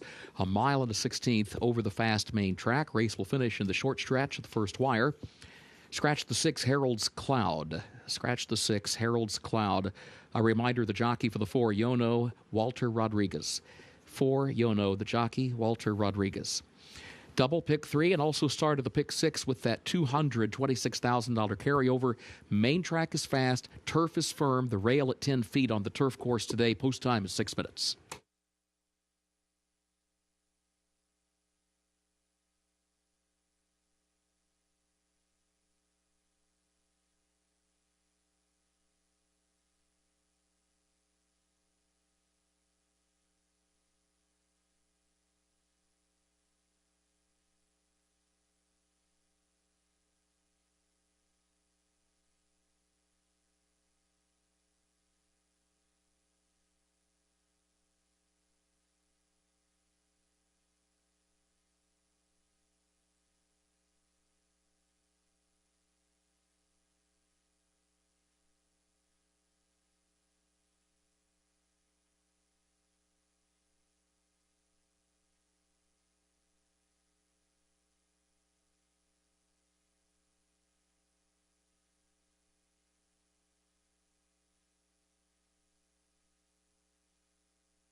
Five minutes before the start of the pick 6, race number 4, and don't get left out. They'll give you an update. We will give the update of that pick 6 poll once it's made available to us. But here's a look at the 3. On form, on paper, there isn't much to go off of Gabby, but he is a good-looking horse for what it's worth. Well turned out. So just wanted to point towards him from a looks perspective. And there's a look at the pick 6 poll. Nearly $400,000 in the final 4 minutes of the lead up to race number 4. Some of his better performances have been on the dirt, and he gets the opportunity to come back to the dirt today. But yes, you're right, Scott. He is taking a massive step up in class. The 7, between the 7 and the 9, that seems to be the consensus discussion in this race, and can't argue on that. I actually preferred the 7 from a looks perspective a little bit more than the 9, and there's a good look at the number 7 horse, who is now second choice in the wagering. This number 7 horse, Hoku, for Kelsey Danner. I'll agree with you. I was watching these horses go throughout the post parade, and I thought he won the prize for the best looking. Now that doesn't always necessarily lead you to the right horse or the winner, but he looked great on the track today. Tap the Candy, the son of Cupid, who's that son of Tappet out of a Candy Ride First Dam, hence the name Tap the Candy. 1 for 13 in his career, and the light bulb went on last time out. That one win coming on the 24th of March at Turfway. It was one of those situations, though, Scott, where maybe it was the revolving door. You know, finally he found the right field. He was the favorite in that race, and he wound up winning.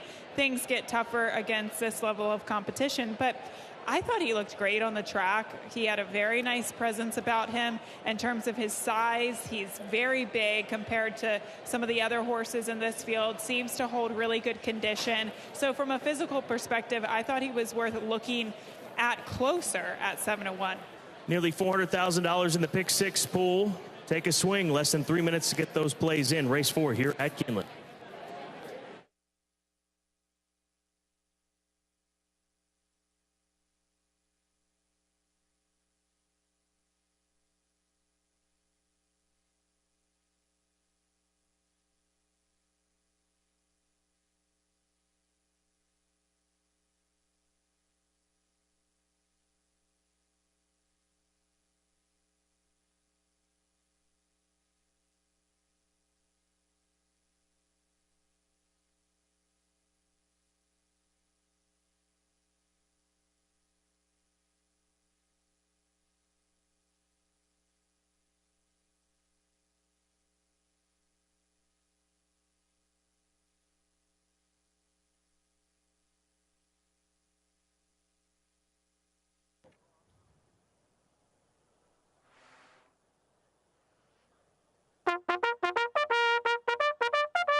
The horses have reached the starting gate for Keeneland's fourth race, start of the Pick 6.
First wire, they are at the post.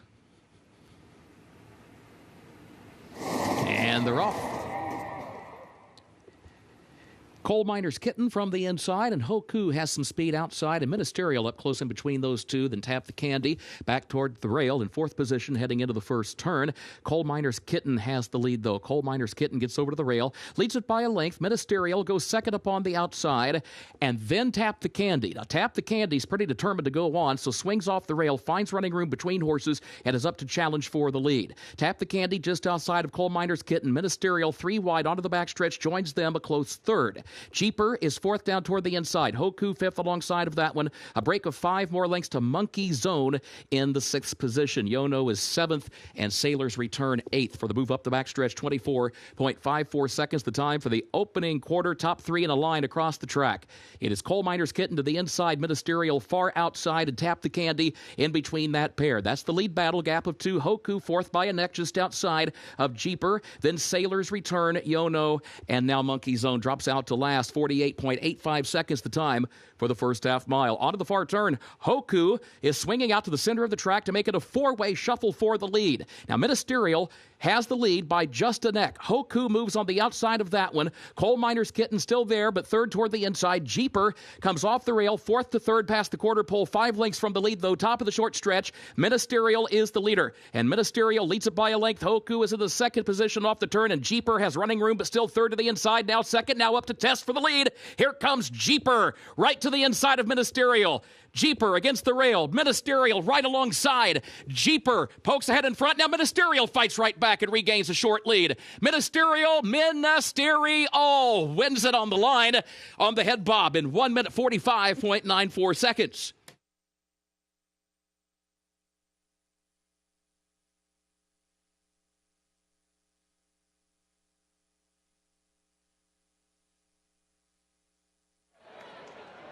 It was a pretty eventful race for 8 horses competing at the mile and 16th distance. As Jeeper, he was hung wide going into the first turn. Colby Hernandez went to the inside. He waited on the inside, finally got the room to work with. Looked like he was going to have enough run to sneak through there and get the win. But it's Wesley Ward and Johnny V with Ministerial holding him off late.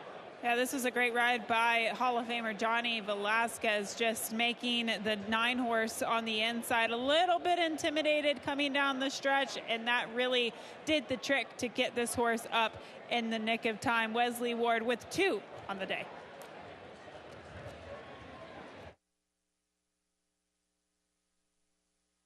Photo for the win, hold all tickets.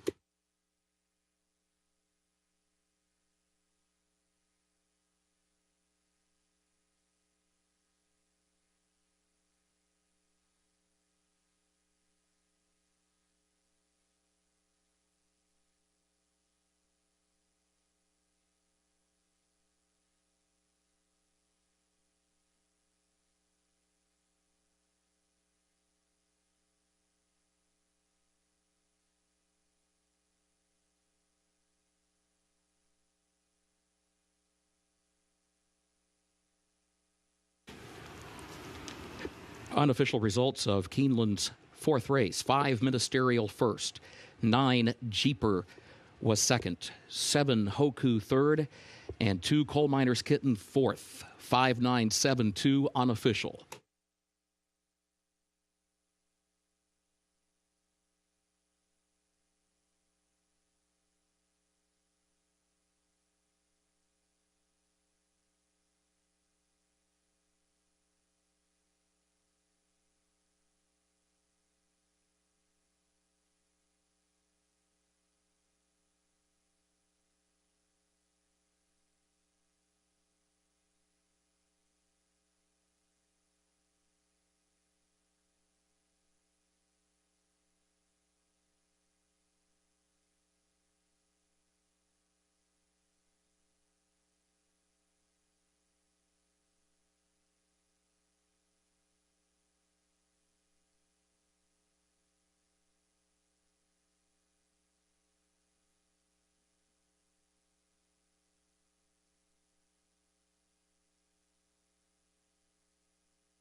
In the winner's circle for Keeneland's fourth race, the unofficial winner, number 5, Ministerial, owned by Andrew Farm of Richard Brody, Ocean Reef Racing of William Painter, and Mrs. Deborah O'Connor. 2 wins today for trainer Wesley Ward, the winning jockey John Velasquez, Ministerial, a 4-year-old gelded son of Uncle Mo, out of Kauai Katy by Malibu Moon. The winner bred in Kentucky by Stone Street Thoroughbred Holdings, LLC, for their second win as breeder on the card. Mile and a 16th over the fast main track, 1 minute 45.94 seconds.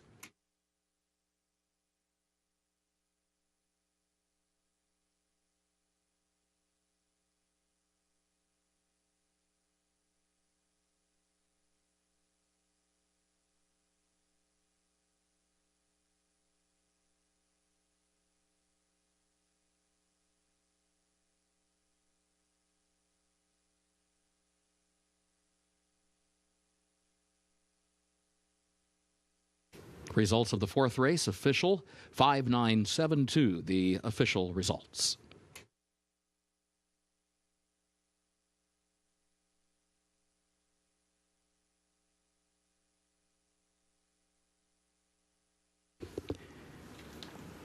Keeneland's fifth race upcoming. Double and pick 3 wagering, start of the late pick 5, and also start of the Keeneland Turf pick 3, made up of races 5, 7, and 9. Turf is firm, the rail at 10 feet today. In the fifth race, scratch the 8 Vinegar Veggies, scratch 13 Manarelli, 14 Whatchamacall, and scratch 16 Georgie Spirit. Again, scratch 8 Vinegar Veggies, also scratch 13 Manarelli, 14 Whatchamacall, and 16 Georgie Spirit. A reminder, 15, Only Kidding, draws into the race. Luis Saez will ride as shown in the program. Jockey change for the 5 Hideki, that'll be Luan Machado. 5 Hideki, Luan Machado, the jockey. Sixth race, jockey for number 6, Hooper drives the boat, Edgar Morales. That's the sixth race, number 6, Hooper drives the boat, Edgar Morales, the jockey. The jockey for the 8 Tilted Towers, Joe Rocco Jr. 8 Tilted Towers, Joe Rocco Jr. Seventh race, scratch number 7, Good Governance. Also scratch the 9, El Kabong. Also scratch 14, Vintage Print, 15, Burning Bright, and 16, Big Blue Line. That's the seventh race. Scratch number 7, Good Governance. Scratch the 9, El Kabong. Also scratch 14, Vintage Print, 15, Burning Bright, and 16, Big Blue Line. A reminder, number 13, Jungle Warfare draws in. 13, Jungle Warfare will run. Eighth race, scratch 3, Coastal Defense. Scratch 8, Curbstone. It's the 8th race, scratch 3, Coastal Defense. Scratch the 8, Curbstone. Ninth and final race, scratch the 2, Shamanic. Scratch the 14, Ronick, the 15, Composer's Dream, and the 16, Chloe's Dream. That's the 9th and final race. Scratch the 2, Shamanic. Also scratch 14, Ronick, 15, Composer's Dream, and 16, Chloe's Dream. A reminder, number 13, Quality Art draws in. 13, Quality Art will run.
Race number 5 starts the late pick 5 today. For those that played the pick 6, well over $1 million in total money in that pick 6 pool. So certainly one of the biggest pools that will have this entire meet as far as the pick 6. So well done if you advance with Wesley Ward in leg number 1 following race number 4.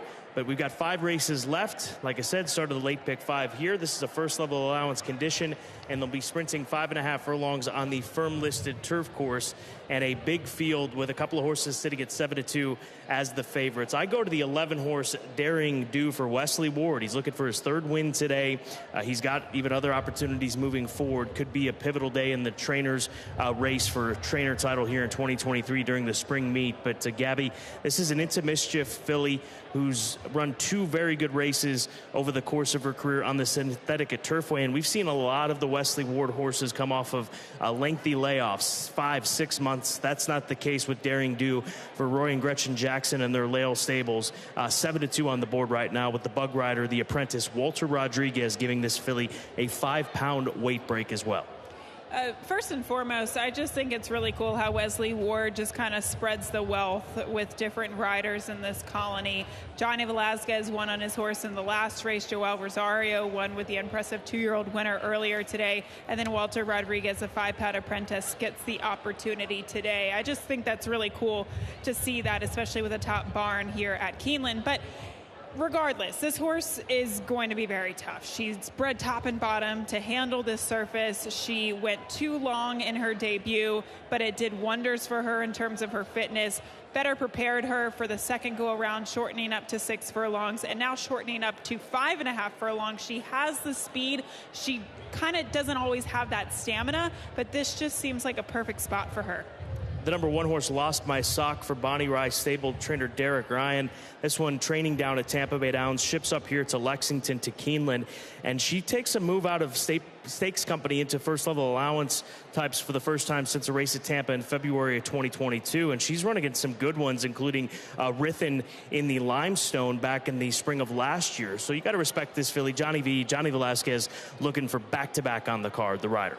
They went really quickly last time out in the Stormy Blues, and she found herself so far off the pace, and it's really hard to make up 10 lengths when you're going in a 5.5 furlong turf sprint. But I do think off the freshening, hopefully that gets her into the flow of the race a little bit sooner, and hopefully she's no more than 4 lengths off the pace. Otherwise, she might have a lot to do. But I just thought she had class in this field. Funny Money Honey is the number 12 horse, a Bungle in the Jungle filly, Irish-bred filly. She's 1 for 11 in her career. We talked at length about the Queen Mary Stakes with Lady Aurelia's insanely stunning performance in that. This filly ran in the Group 2 Queen Mary at Royal Ascot last year. She was 9th, only beaten 5 3/4 in a 21-horse field. Her last win was at Dundalk on the synthetic back at the end of 2022. I think that she gets something out of that race on the synthetic at Turfway with as quickly as they went early on and the outside draw she had that day. Hopefully she can get some good position with the outside draw that she finds herself with here this afternoon. She had shown speed in Ireland and in England in those turf races, and sometimes we don't always see that speed translate to a North American type of speed, but it was encouraging to at least see her on the lead last time out, even breaking post 10 of 11. I think she's getting to maybe a preferred surface today. And then finally, Code for Success. G. Watts Humphrey Jr. and Mr. Farish bred this filly. They own this Honor Code filly, trained by Vicky Oliver, back to grass for the 3rd time in this Honor Code filly's career. She'll be picking up the pieces late, Scott. It really is a matter of, okay, does Daring Do go? Does Funny Money Honey go? Can there be a contentious and a fast pace? Even Stella Teresa towards the inside. Some quick fillies are in here, and that's kind of what you get in a turf sprint. But I'm curious about this horse to maybe pick up the pieces late. Race number 5 starts not only the late pick 5, but also the $3 Keeneland Turf Pick 3. Races 5, 7, and 9 make up today's $3 Keeneland Turf Pick 3.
Horses are entering the track for Keeneland's 5th race, the Mulholland Springs, an allowance for fillies and mares age 3 and up, 5.5 furlongs over the firm turf, the rail at 10 feet today.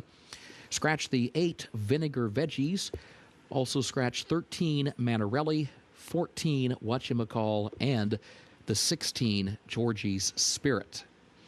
A reminder, number 15, Only Kidding, will run. The jockey will be Luis Saez as programmed. Jockey change, though, for the 5 Hideki. That'll be Lawan Machado. 5 Hideki, Lawan Machado, the jockey. Double pick 3, late pick 5, Keeneland turf pick 3, made up of races 5, 7, and 9, gets underway here. Post time in 7 minutes. Main track is fast, turf firm.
Looking down at the field on track as they warm up for the pick 5 and this race 5.5 furlongs on the turf course.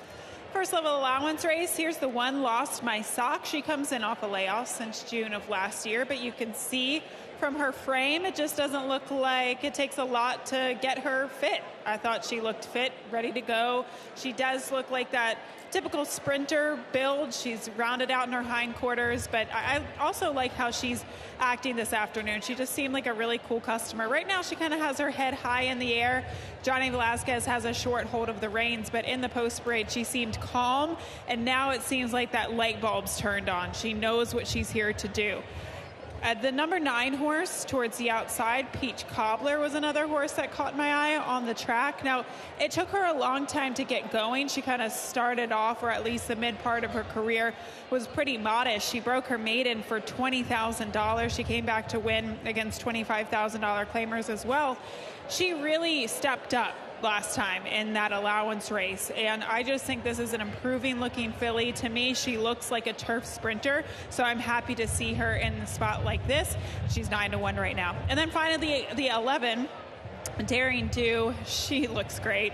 I can't knock her. She looks like a turf type of filly. She's been running well on the synthetic. She's bred to handle the turf. She looks like less distance is preferred. She cuts back from 6 furlongs to 5.5. She is a little rowdy on the track right now, but she's just kind of swishing her tail. And in my opinion, it just seems like it's not necessarily nervous energy. She's just feeling really good out on the track today at 7-2. We'll see if Wesley Ward can continue the momentum and get his 3rd win on this afternoon. 4 minutes away from the 5th.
Your attention, please. A late scratch in Keeneland's fifth race. Scratch number 4, Stella Teresa.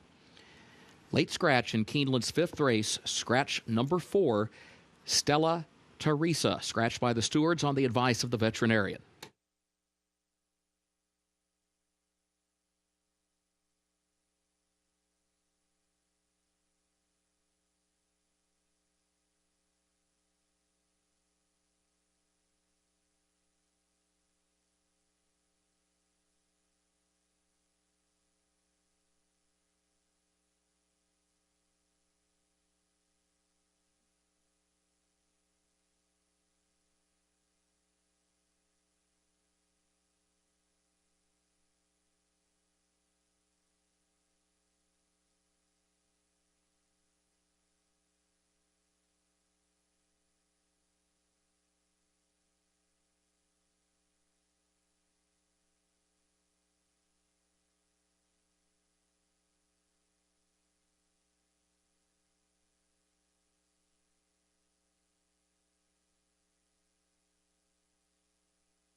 The horses have reached the starting gate for Keeneland's fifth race, the Mulholland Springs, start of the late pick 5, start of the Keeneland Turf pick 3.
They are at the post.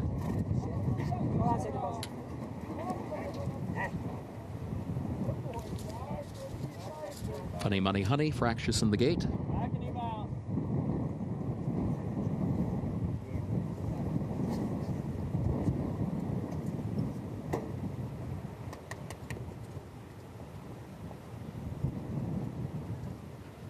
Only Kidding backs out.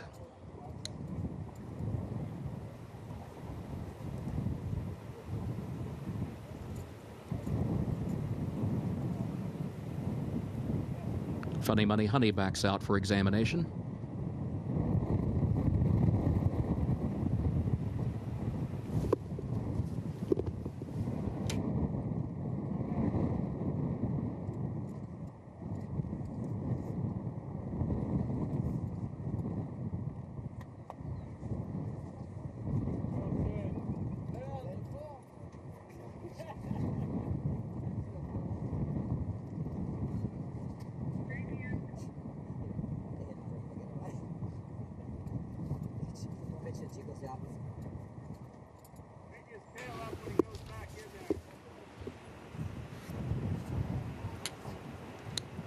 Everyone examined and approved to move back into line. Locked up, ready for a start. And they're off. Only Kidding bounds right into stride with Funny Money Honey. Peach Cobbler up close from third, now up to challenge the lead in the opening strides. Massard gets down toward the rail in fourth. Lost My Sock is in the fifth position and races down toward the inside, about 5 lengths off the early lead. Daring Do, sixth up on the outside. Hideki, seventh in between horses. Morning Boss, eight's Code for Success is a wide ninth heading onto the far turn. And then further back, Retail Therapist in between horses and is followed closely by Cuzzy Wuzzy after an opening quarter in 22.74 seconds. Back up front, Peach Cobbler is the leader, 3/4 of a length. Funny Money Honey is right there, Only Kidding right there, and Daring Do going to have to swing out 4 wide to the center of the course. Here comes Daring Do running after the leaders now. Only Kidding will try to go with her. They go 1-2 coming by the 8th pole and moving into deep stretch. A late run from Hideki, still 5 lengths away though. Daring Do narrow lead. Only Kidding is second toward the inside. Hideki is third. Massard is fourth. It is Daring Do in front, chased by Hideki. Daring Do and Hideki. Noses apart on the line, 103.12.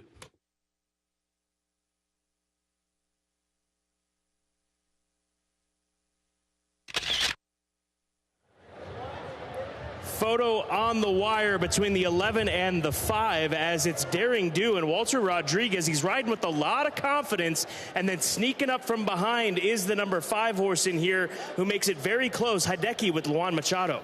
What a day for trainer Wesley Ward. And yes, this horse really geared it down late. We could see the number 5, Hideki, picking up the pieces late, but make that 3 on the day for Wesley Ward, which puts him atop the trainer standings.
Unofficial results of Keeneland's 5th race. In the photo for the win, number 11, Daring Do, finished first.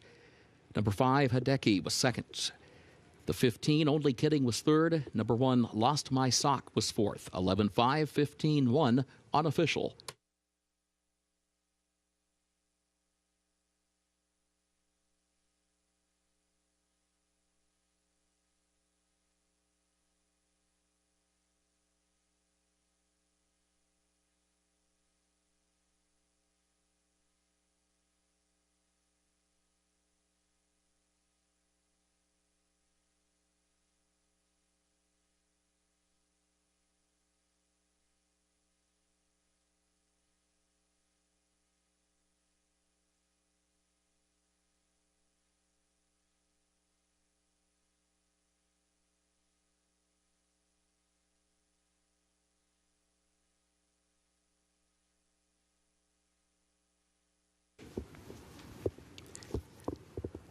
In the winner's circle for Keeneland's fifth race, the Mulholland Springs, the unofficial winner, the 11 Daring Do, owned by Lael Stables of Roy Jackson. 3 wins today for trainer Wesley Ward. The winning jockey is Walter Rodriguez. Daring Do, a 3-year-old filly by Into Mischief out of More 'n Likely by Blame, bred in Kentucky by Mr. and Mrs. Roy Jackson. 5.5 furlongs over the turf-listed firm, 1 minute 3.12 seconds.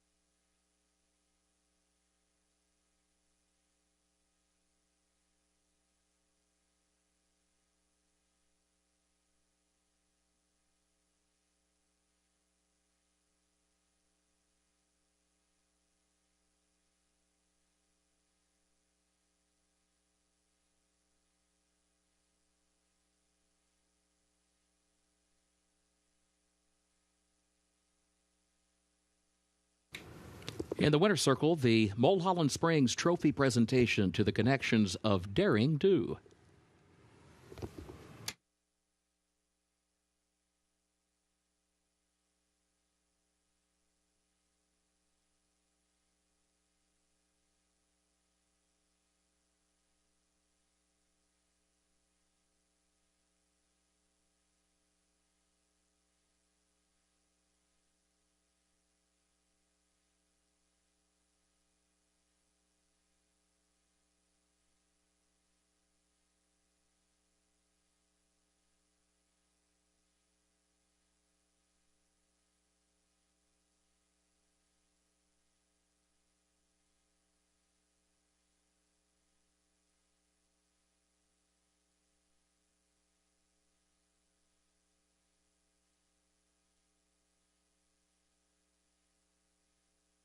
Results of Keeneland's fifth race official.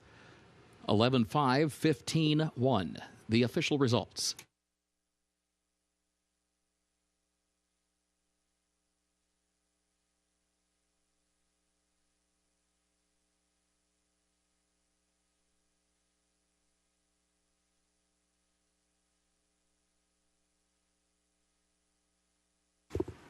Keeneland's sixth race upcoming, doubled and pick 3 wagering. Start of the late pick 4.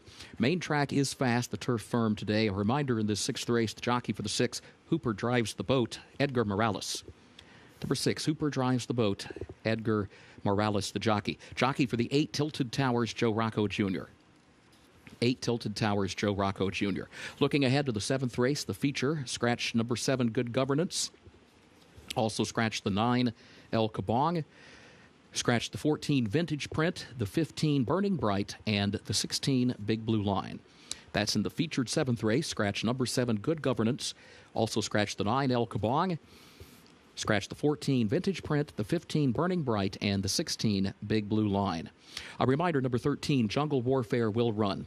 13, Jungle Warfare draws into the race. Race 8, scratch 3, Coastal Defense, and scratch number 8, Curbstone.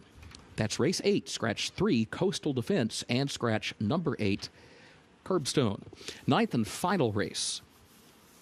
Scratch the 2, Shamanic.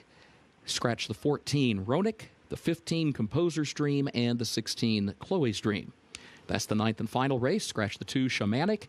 Also scratch 14, Ronick, 15, Composer's Dream, 16, Chloe's Dream.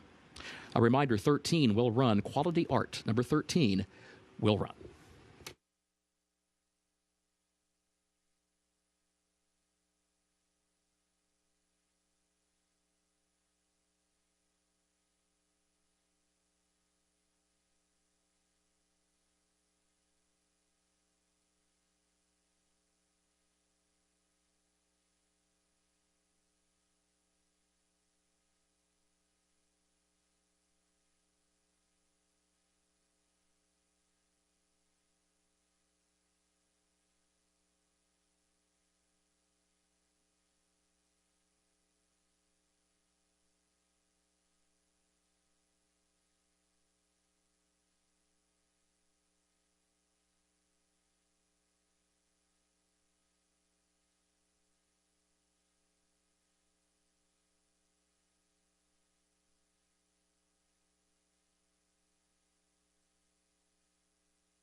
Sixth race on this Thursday card, start of the late pick 4 here at Keeneland. It's a starter allowance race. It's a starter allowance for 30 or less. Horses that have run for the claiming price of $30,000 or less in the last year and 4 months, 2022 and 2023.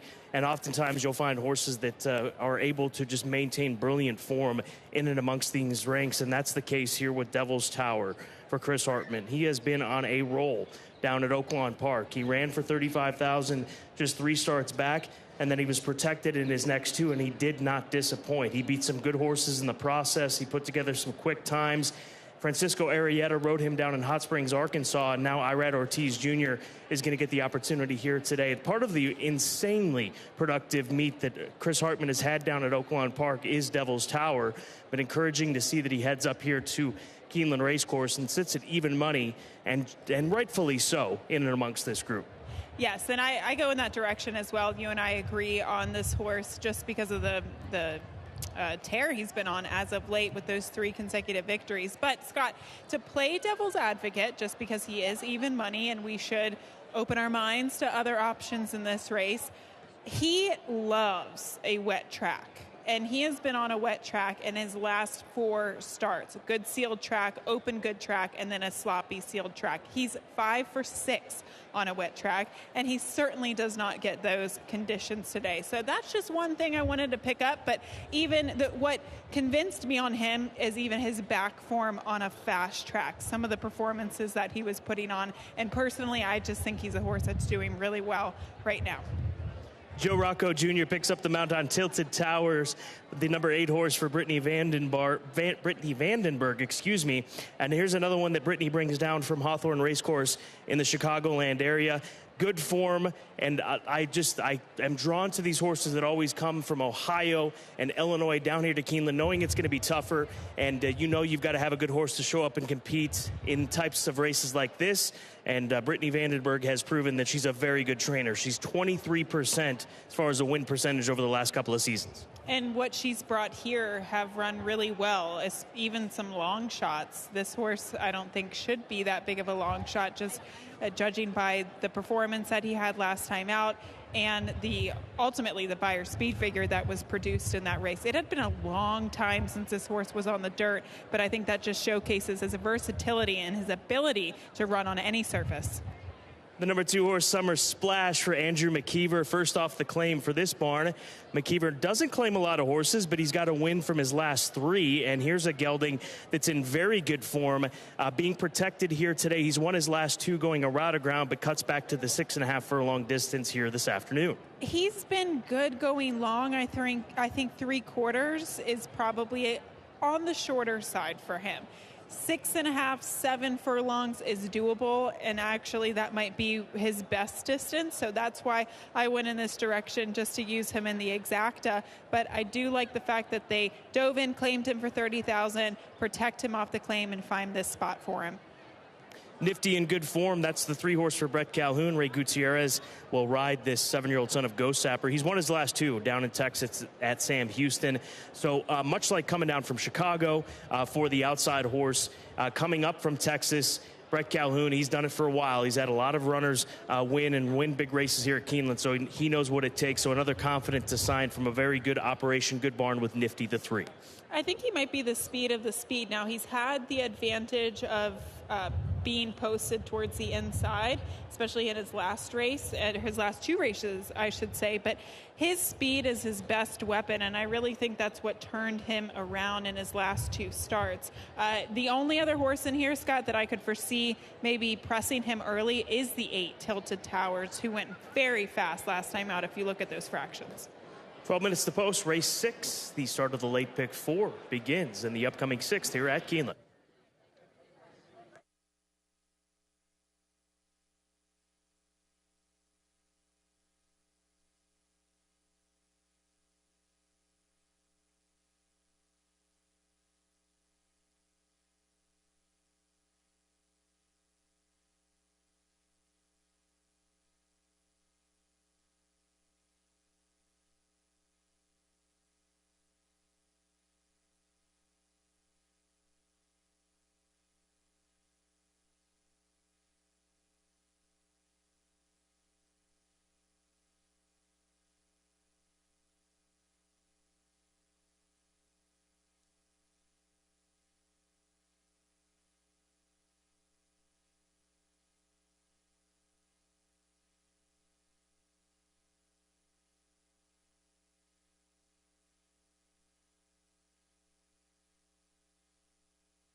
Horses are entering the track for Keeneland's 6th race.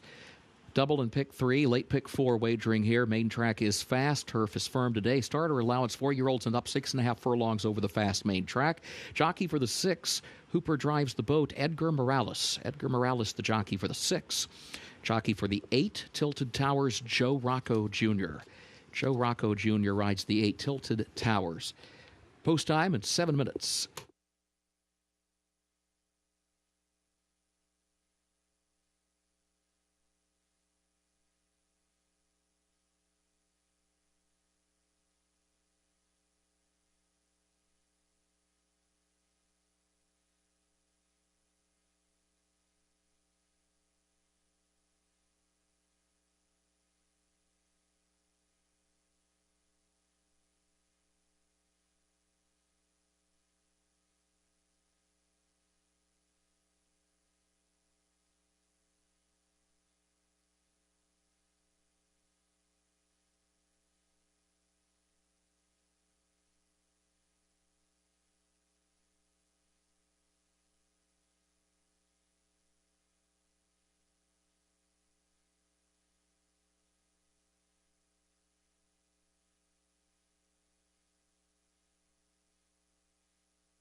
The horses have reached the starting gate for Keeneland's 6th race, start of the late pick 4.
They are at the post.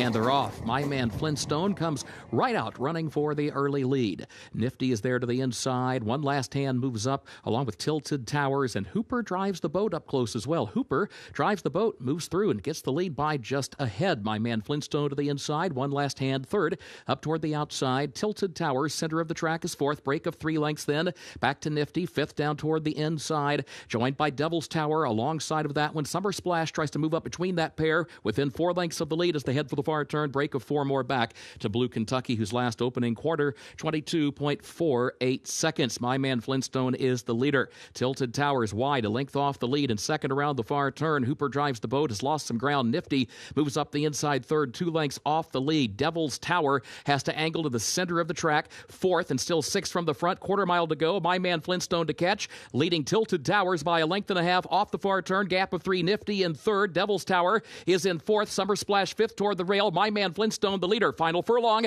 My man Flintstone 3-length lead. Nifty is trying to run on from the outside, and now Nifty hits another gear. Nifty runs on by for the lead at the 16th pole. Opens up by 3. Back to my man Flintstone. Tilted Towers, Blue Kentucky running late towards second, but no catching. Nifty.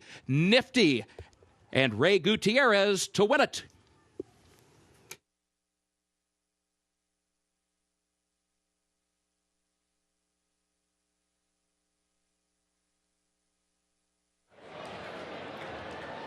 Nifty, too much for him here today at odds is 6-1. Coming in from Sam Houston, that's 3 wins in a row for the son of Ghost Sapper as he makes it look easy. And I think the Calhoun team got a little bit of luck with that pre-race interview down here at Keeneland. Possibly. But this horse, I actually thought he turned it around in his last 2 starts because he was on the lead. But today he actually stalked from off the pace, closed, and proved to be much the best at a nice price at 6-1. The 3 over the 1 unofficially in race 6.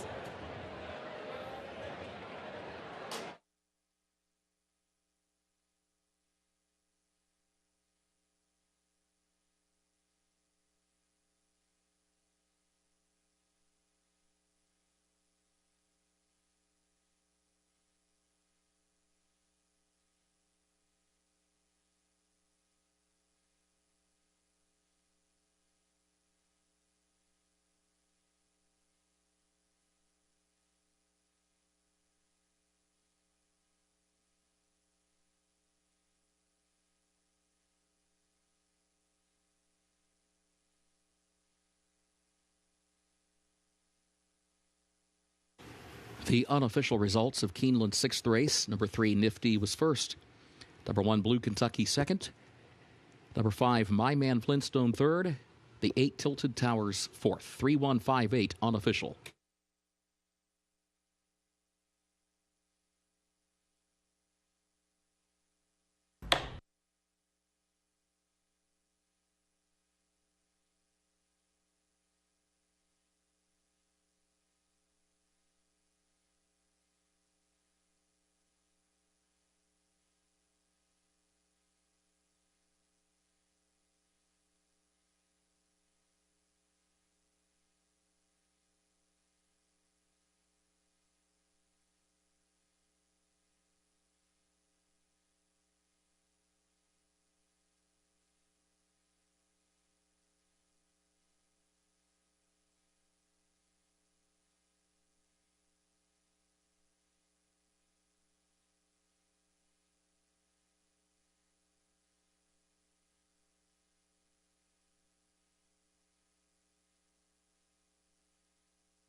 In the winner's circle for Keeneland's 6th race, the unofficial winner, number 3, Nifty, owned by William Eggert, trained by Brett Calhoun, Ray Gutierrez, the jockey. Nifty, a 7-year-old son of Ghost Sapper out of Gold Mover by Gold Fever, bred in Kentucky by Gainesway Thoroughbreds Limited. 6.5 furlongs over the fast main track, 1 minute 17.01 seconds.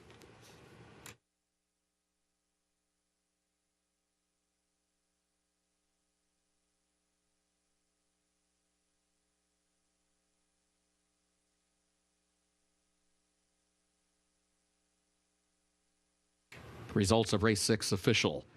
3-1-5-8, the official results.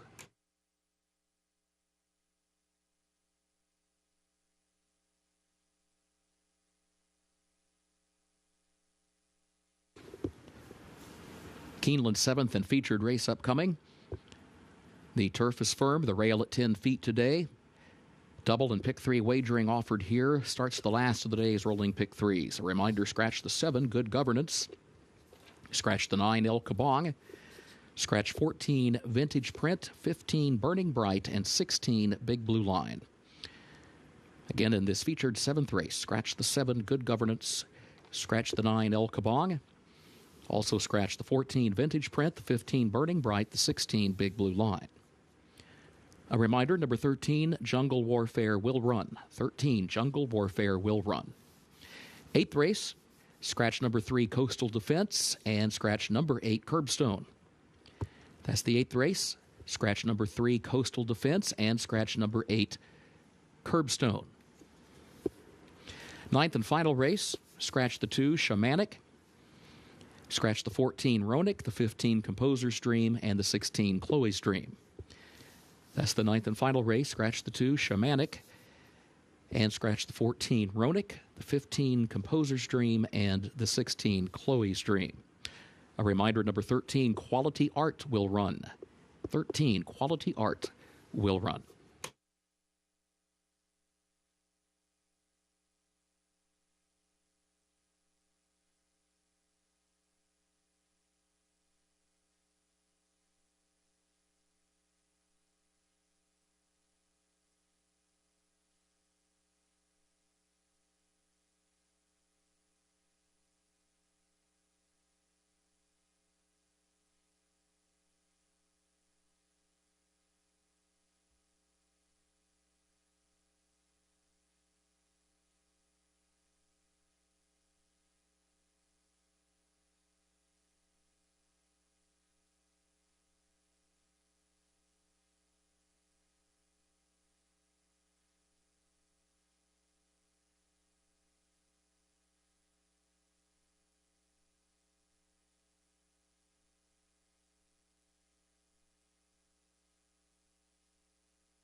Race number 7, our featured race on the afternoon, $130,000 worth of purse money up for grabs. Third level allowance condition at a mile and a 16th for these competitors. 4 and up starts the late pick 3. Dominican Pioneer looking to keep this very good day for Wesley Ward rolling. Dominican Pioneer is the number 1 horse, the son of Pioneer the Nile, who hasn't raced in 6 months. He won his last 2. He's 9-2 on the tote board right now.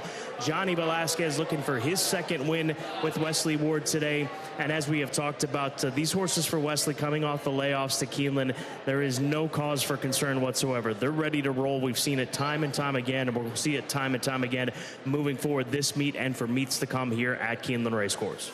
And it definitely hasn't hurt to be forwardly placed on the turf course as of late. This horse draws the rail post position. He has a lot of speed. The only other speed is way to the outside. So with that rail draw, Scott, he's going to get the jump on the rest of the field. And we'll see if Wesley Ward can continue this really good day.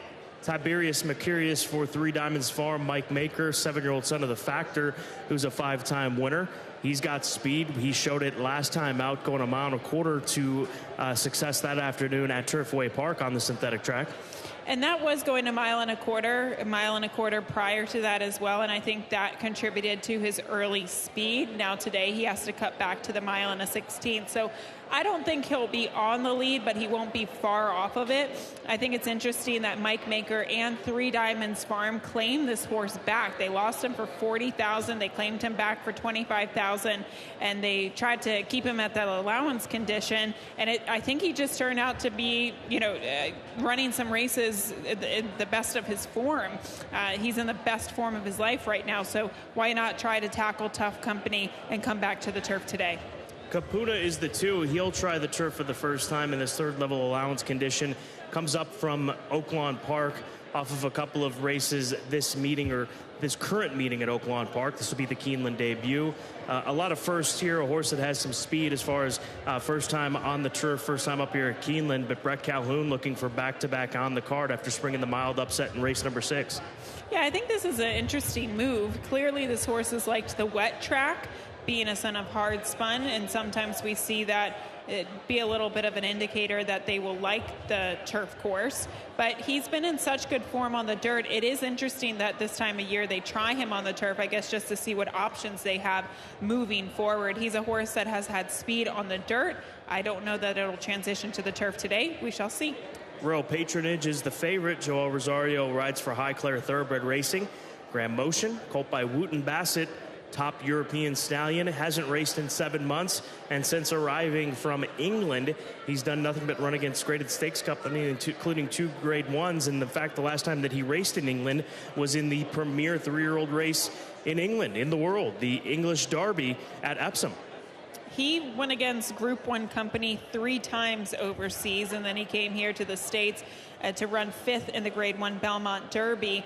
He only lost by about a length. He even only lost about 3 lengths to Nation's Pride. So this horse clearly has a lot of talent, and I like him at 3-1.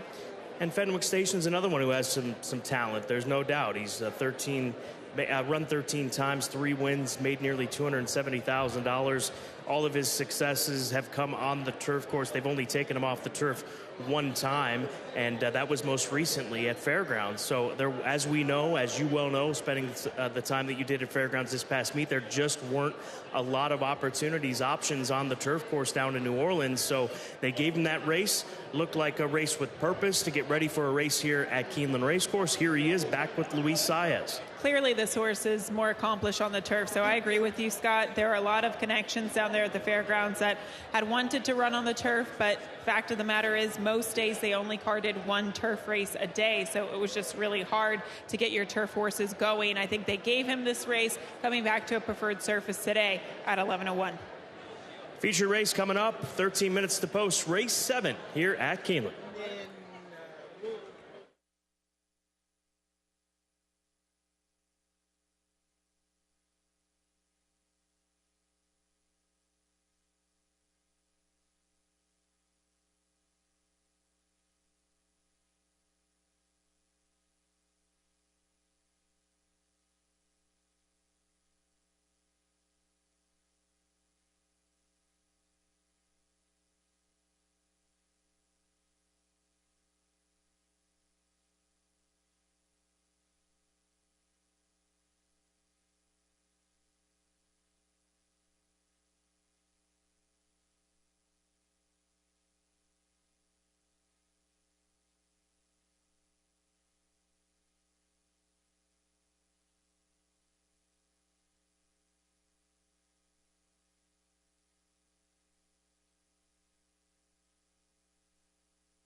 The horses are entering the track for Keeneland's 7th and featured race, the Ballet Rank and Allowance for 4-year-olds and up.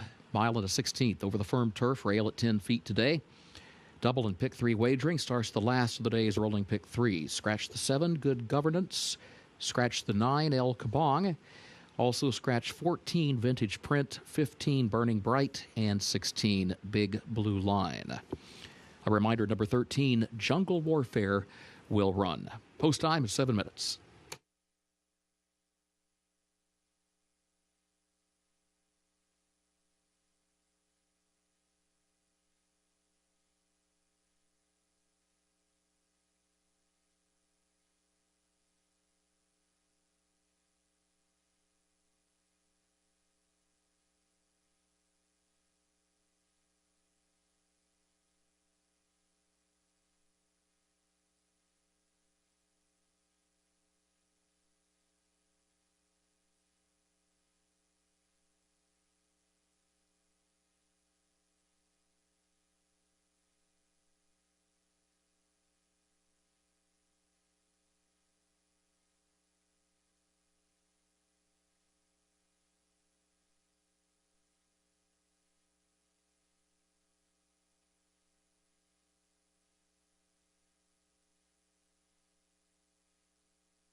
Looking at the 3-horse right now, hot-blooded for Palm Beach Racing, Carlos David and Joe Talamo in the saddle. Here's a son of Declaration of War who ran into Dr. Zempf, who ran in the Grade 1 Maker's Mark Mile back last week here at Keeneland Racecourse. Didn't get much position early on in that race, and that's one thing that Carlos David pointed to me in a conversation I had with him on the paddock side, is that he hopes that this horse can have some forward position, maybe just off the lead, or even if he makes the lead. So he could be a danger in here at 25-1 if that scenario pans out here, shipping up from Gulfstream Park for Carlos David.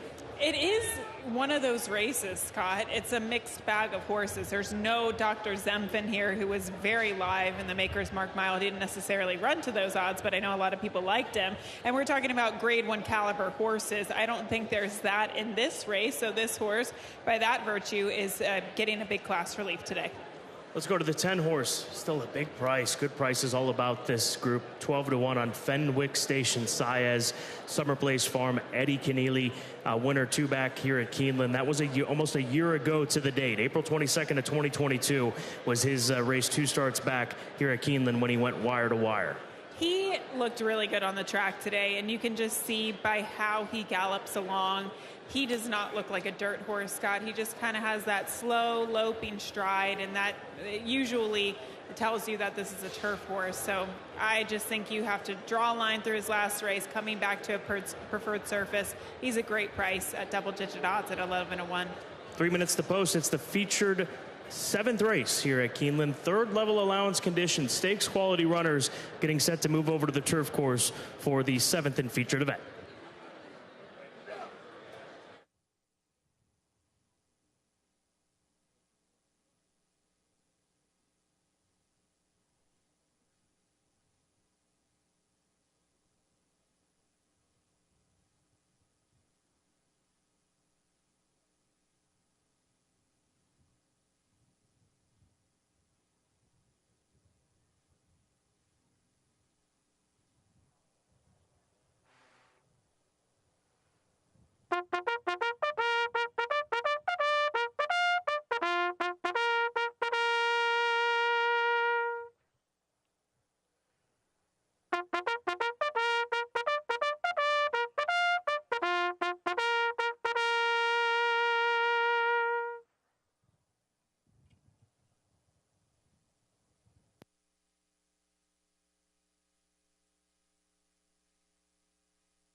The horses have reached the starting gate for Keeneland's 7th race, the Ballyrankin.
They are at the post.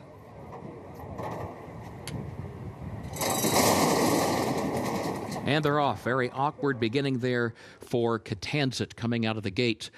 Broke absolutely last. There goes Dominican Pioneer out for the early lead. Fenwick Station is right alongside, but Dominican Pioneer has the lead. Fenwick Station will go second heading into the first turn. Capuna is third down toward the inside. Royal Patronage going to be caught wide, moving up into the fourth position into the turn. Tiberius Mercurius moves up between horses from fifth into fourth. Hot-Blooded sixth down toward the rail, ready to perform between horses is seventh. Two Birds, three wide off the first turn. In eighth, Commandeer is in ninth.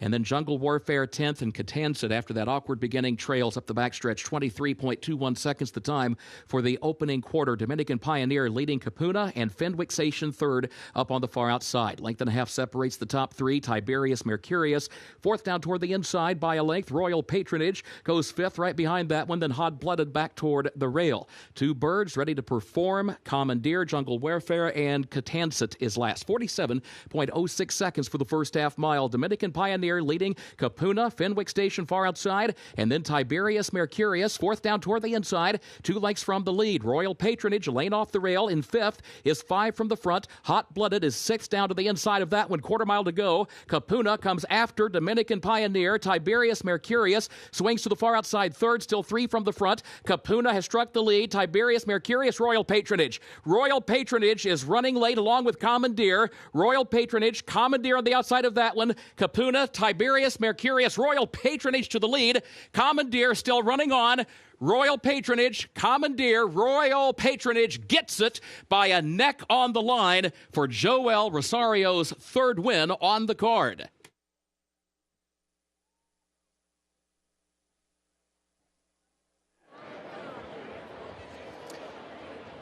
Well, the horses came from off the pace to make the biggest impact in this race late, and leading that pack, Royal Patronage, the son of Wooten Bassett, picking up his first start here in the United States, and does so off the 7-month layoff, as Joel Rosario having a brilliant afternoon here at Keeneland Racecourse. Yeah, Royal Patronage with that daisy cutter action, just picking up the pieces late, coming down the stretch. This was a great performance considering his last race was in September of last year. Well prepared off the layoff to hold off late challengers, including the number 8 horse, Commander.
The unofficial results of Keeneland's featured 7th race: 11 Royal Patronage first, 8 Commandeer second, 4 Tiberius Mercurius third, 2 Capuna was fourth. 11-8, 4-2 unofficial.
Results of Keeneland's 7th race official. 11:842, the official results.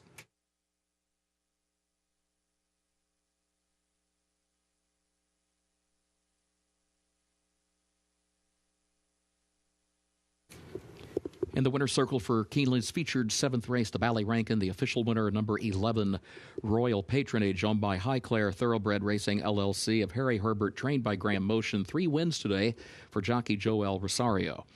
Royal Patronage, a 4-year-old son of Wooten Bassett, out of Shalushka by Dalakani, bred in France by Emma Capon Bloodstock. 1 minute, 40.36 seconds for a mile and a 16th over the firm turf.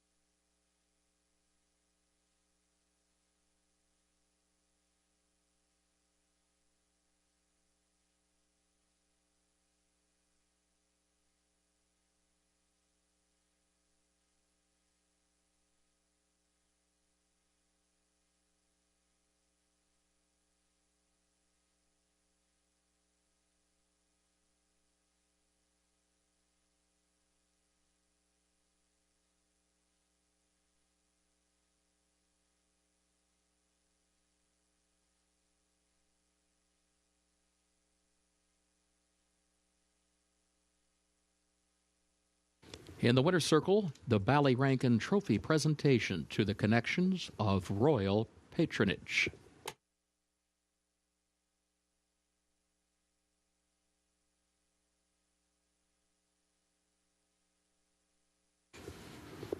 Keeneland's 8th race upcoming starts the last of the day's rolling doubles. The main track is listed fast.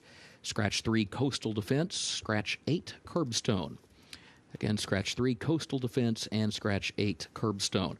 9th and final race, scratch the 2, Shamanic, scratch 14, Ronick, 15, Composer's Dream, and 16, Chloe's Dream.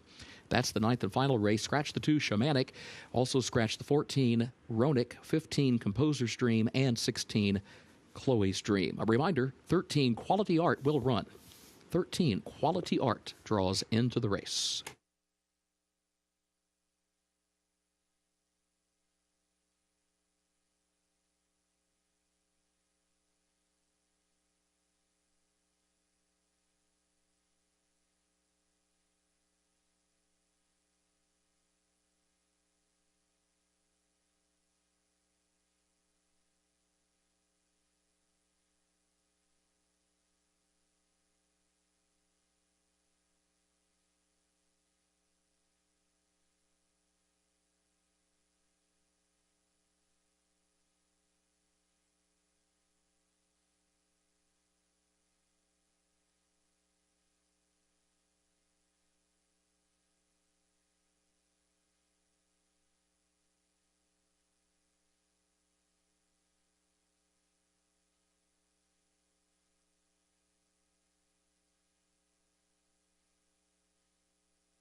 It's late daily double time here at Keeneland Racecourse. 17 minutes to post before race number 8. Second level allowance condition. It's an optional 80 as well.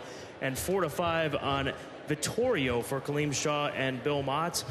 Came to Bill Mott's care back earlier in the year and ran a good race. First time for Bill Mott, second behind Charge It, who's going to be a pretty clear favorite in tomorrow's $1 million Oaklawn handicap, obviously at Oaklawn Park. Then finished fourth in the Essex handicap, did Vittorio, behind Last Samurai and Classic Causeway and Forza d'Oro. So he's kept strong company. And this is a good group, there's no doubt about it. Second level allowance condition worth $120,000, but there are no Charge It's, there are no Last Samurais amongst this crew that he'll face today. I agree with you, Scott. I did try to find a different way to go here, but the fact of the matter is he's just been running against much tougher company. You mentioned Charge It, Last Samurai, Classic Causeway in their running lines. There are horses in here that might be good on the turf or maybe up-and-comers, but this horse, I think, is the proven class of the field, and I found it difficult to try to beat him. The four-horse war campaign for Phil Simms. He ran a blinder on debut back in April of last year at 13-1, was second. Would follow that up with a win at Churchill Downs against Maiden Specialweight Company, going around a ground. I just think that getting back to dirt is a big plus for this Declaration of War colt. He ran in the St. Louis Derby. He was second behind Rattle and Roll, who will be in the Ben Ally on Saturday. So a good competition that this horse has kept. And at 6-1, don't be surprised if he's right there in the end for trainer Phil Simms. I also think in getting a longer distance is going to help him as well. The mile just is really tough. You have to have that sprinter type speed and also a combination of stamina too. But to me, it just seems like he's better going longer, and he gets back to the mile and an eighth today. Cook Creek is the 6th for Cheyenne Stables, and Jerry O'Dwyer, recently second behind Milliken in an allowance race at Gulfstream Park. He'll be making his Keeneland debut. It's been some time since this Uncle Mo colt has won a race. You have to go back to the Rocky Run Stakes in 2021, the fall of 2021 at Delaware Park. His last race was a good indication that maybe he's getting back on the right track, finishing second to Milliken at 25-1. But yes, he did go through a big lull. But look at the horses that he was facing. At one point, he had to run against Early Voting and the Withers. Most recently, or more recently, I should say, back in December in the Harlan's Holiday, he had to face Skippy Longstocking, who's going to be in the Ben Ally this weekend. So we talk about class with the one. Cook Creek has gone against some serious competition, and at least he's coming into the race off of a good effort last out. And the same can be said for Time for Trouble. He's coming out of difficult races. This is an English Channel gelding who has dirt form. He's got dirt form here at Keeneland. He was second in a starter allowance race back in the fall here. And outside of that, he's won 8 of 23. And his last 2 races, he ran against Red Knight and Value Engineering, 2 veterans that we'll see clashing in the Elkhorn Stakes, that mile-and-a-half feature on Saturday. Yeah, Creative Minister doing very, very well. Excuse me. Time for Trouble. Time for Trouble. I thought you were talking about Creative Minister. Time for Trouble, yes, he has been. Well, that's the thing, Scott. I mean, he ran well in the Claiming Crown Iron Horse at Churchill Downs last fall. He's had some good efforts on the dirt, but is he at this level on the turf? Excuse me. He's run really good races against tough company on the turf, but is he at this level on the dirt? We will find out. Let's now go to Creative Minister. Here's a horse that broke his maiden at Keeneland last spring. He ran in the Preakness Stakes. He was third behind Early Voting, an eventual 3-year-old champion.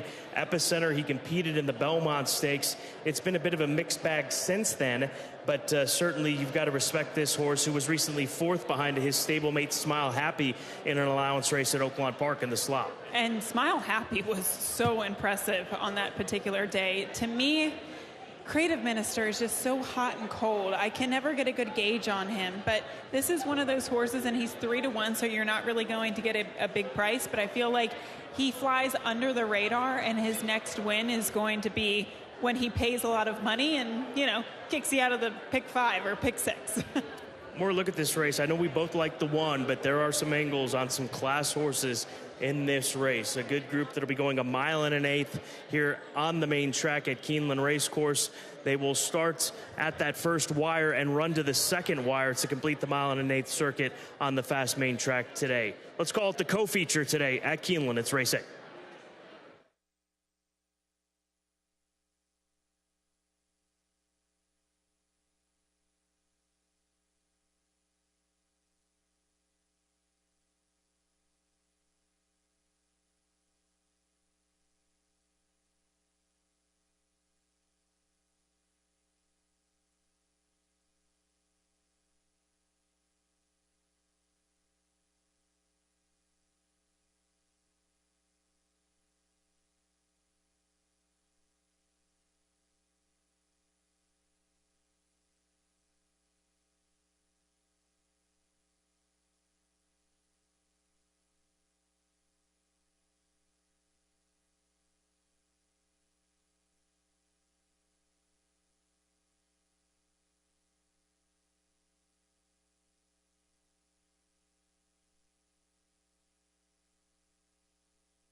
The horses are entering the track for Keeneland's 8th race, the Overbrook allowance optional claiming race for $80,000, mile and an eighth over the fast main track. Starts the last of the day's rolling doubles. Scratch the 3 Coastal Defense and scratch the 8 Curbstone. Post time at 7 minutes.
The horses have reached the starting gate for Keeneland's 8th race, the Overbrook.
They are at the post. They're off. There goes Vittorio from the inside. Spa City comes away running in second. Time for Trouble is away third. And between that pair, Vittorio, the leader, as they head down to the first turn. Vittorio from the inside starting spot, right next to the rail around the first turn, has the lead by just 1 length. And there goes Spa City moving up a closer second now. Starts to draw alongside the leader. Half length separates the top two. Time for Trouble. Third down toward the inside by a half length. Creative Minister is fourth upon the outside. And then Cook Creek is next to last, a gap of 3 more lengths. War Campaign trails. Opening quarter went in 24.21 seconds.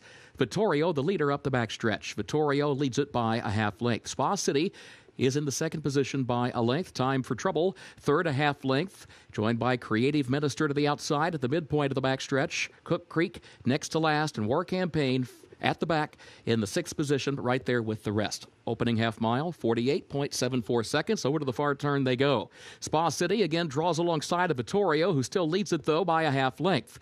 And then Time for Trouble, and here's Creative Minister. Now, Creative Minister has to go to the center of the track. His third, and it's within a length and a half of the lead. He's got Time for Trouble there to the inside, and then Cook Creek is further back as they round the far turn, and War Campaign last is 6 lengths from the lead. Vittorio, the leader, as they come toward the quarter pole. Creative Minister, Spa City in between that pair. Time for Trouble is fourth toward the inside. Cook Creek swings out to the center of the track along with War Campaign. It's wide open coming to the eighth pole. Creative Minister has a narrow lead. Vittorio fights on to the inside.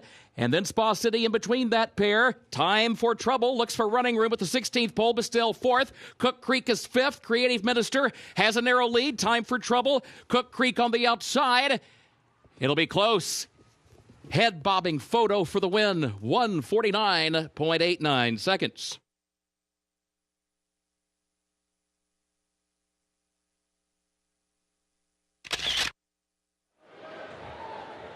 This is an extremely close finish. Over the course of the 1 1/8 distance, they started to bunch up at the top of the stretch, and what a race down to the wire. I believe the horse on the far side, on the rail side, may have got the best of this bob, but at this point in time, about 4 horses with an opportunity to win this one. Gabby, you gamed to call this photo here in race number 8? Nope, I'm not going to take a stab at this photo. It is very, very close. But yes, the two Time for Trouble making up so much ground on the rail. The 7 Creative Minister kind of getting the jump on the field. And then the 6, Cook Creek, also making a bid in the late stages. We'll let the photo decide this official finish.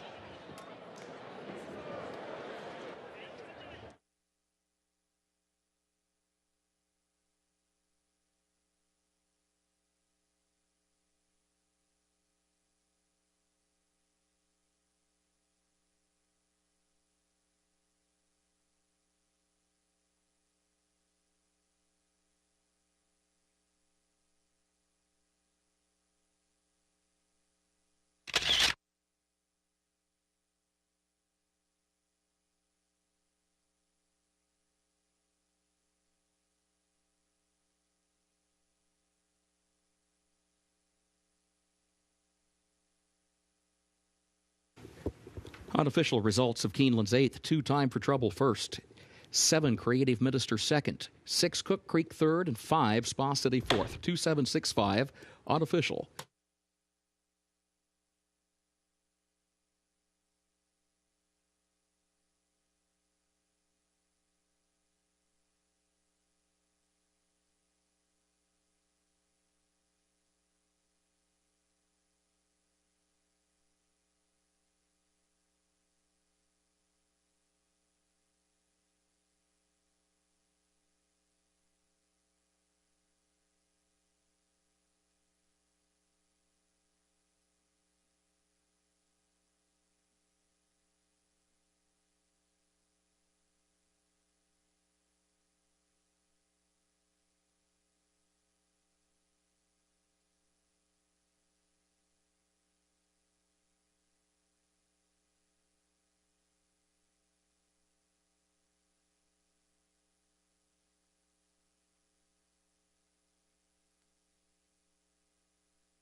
In the winner's circle for Keeneland's 8th race, the Overbrook, the unofficial winner, number 2, Time for Trouble, owned by Jeff Hiles and Thorndale Stable LLC of Paul Parker.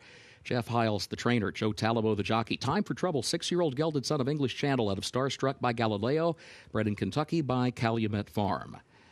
Time for the 9 furlongs over the fast main track, 1 minute 49.89 seconds for the Keeneland September graduate Time for Trouble.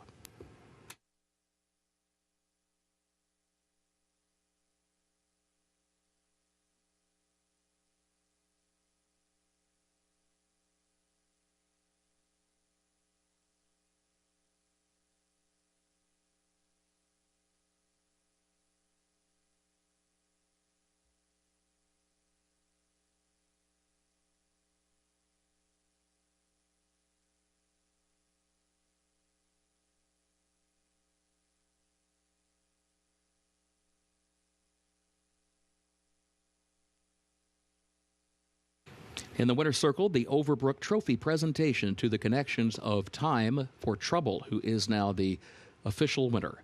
2765, the official results.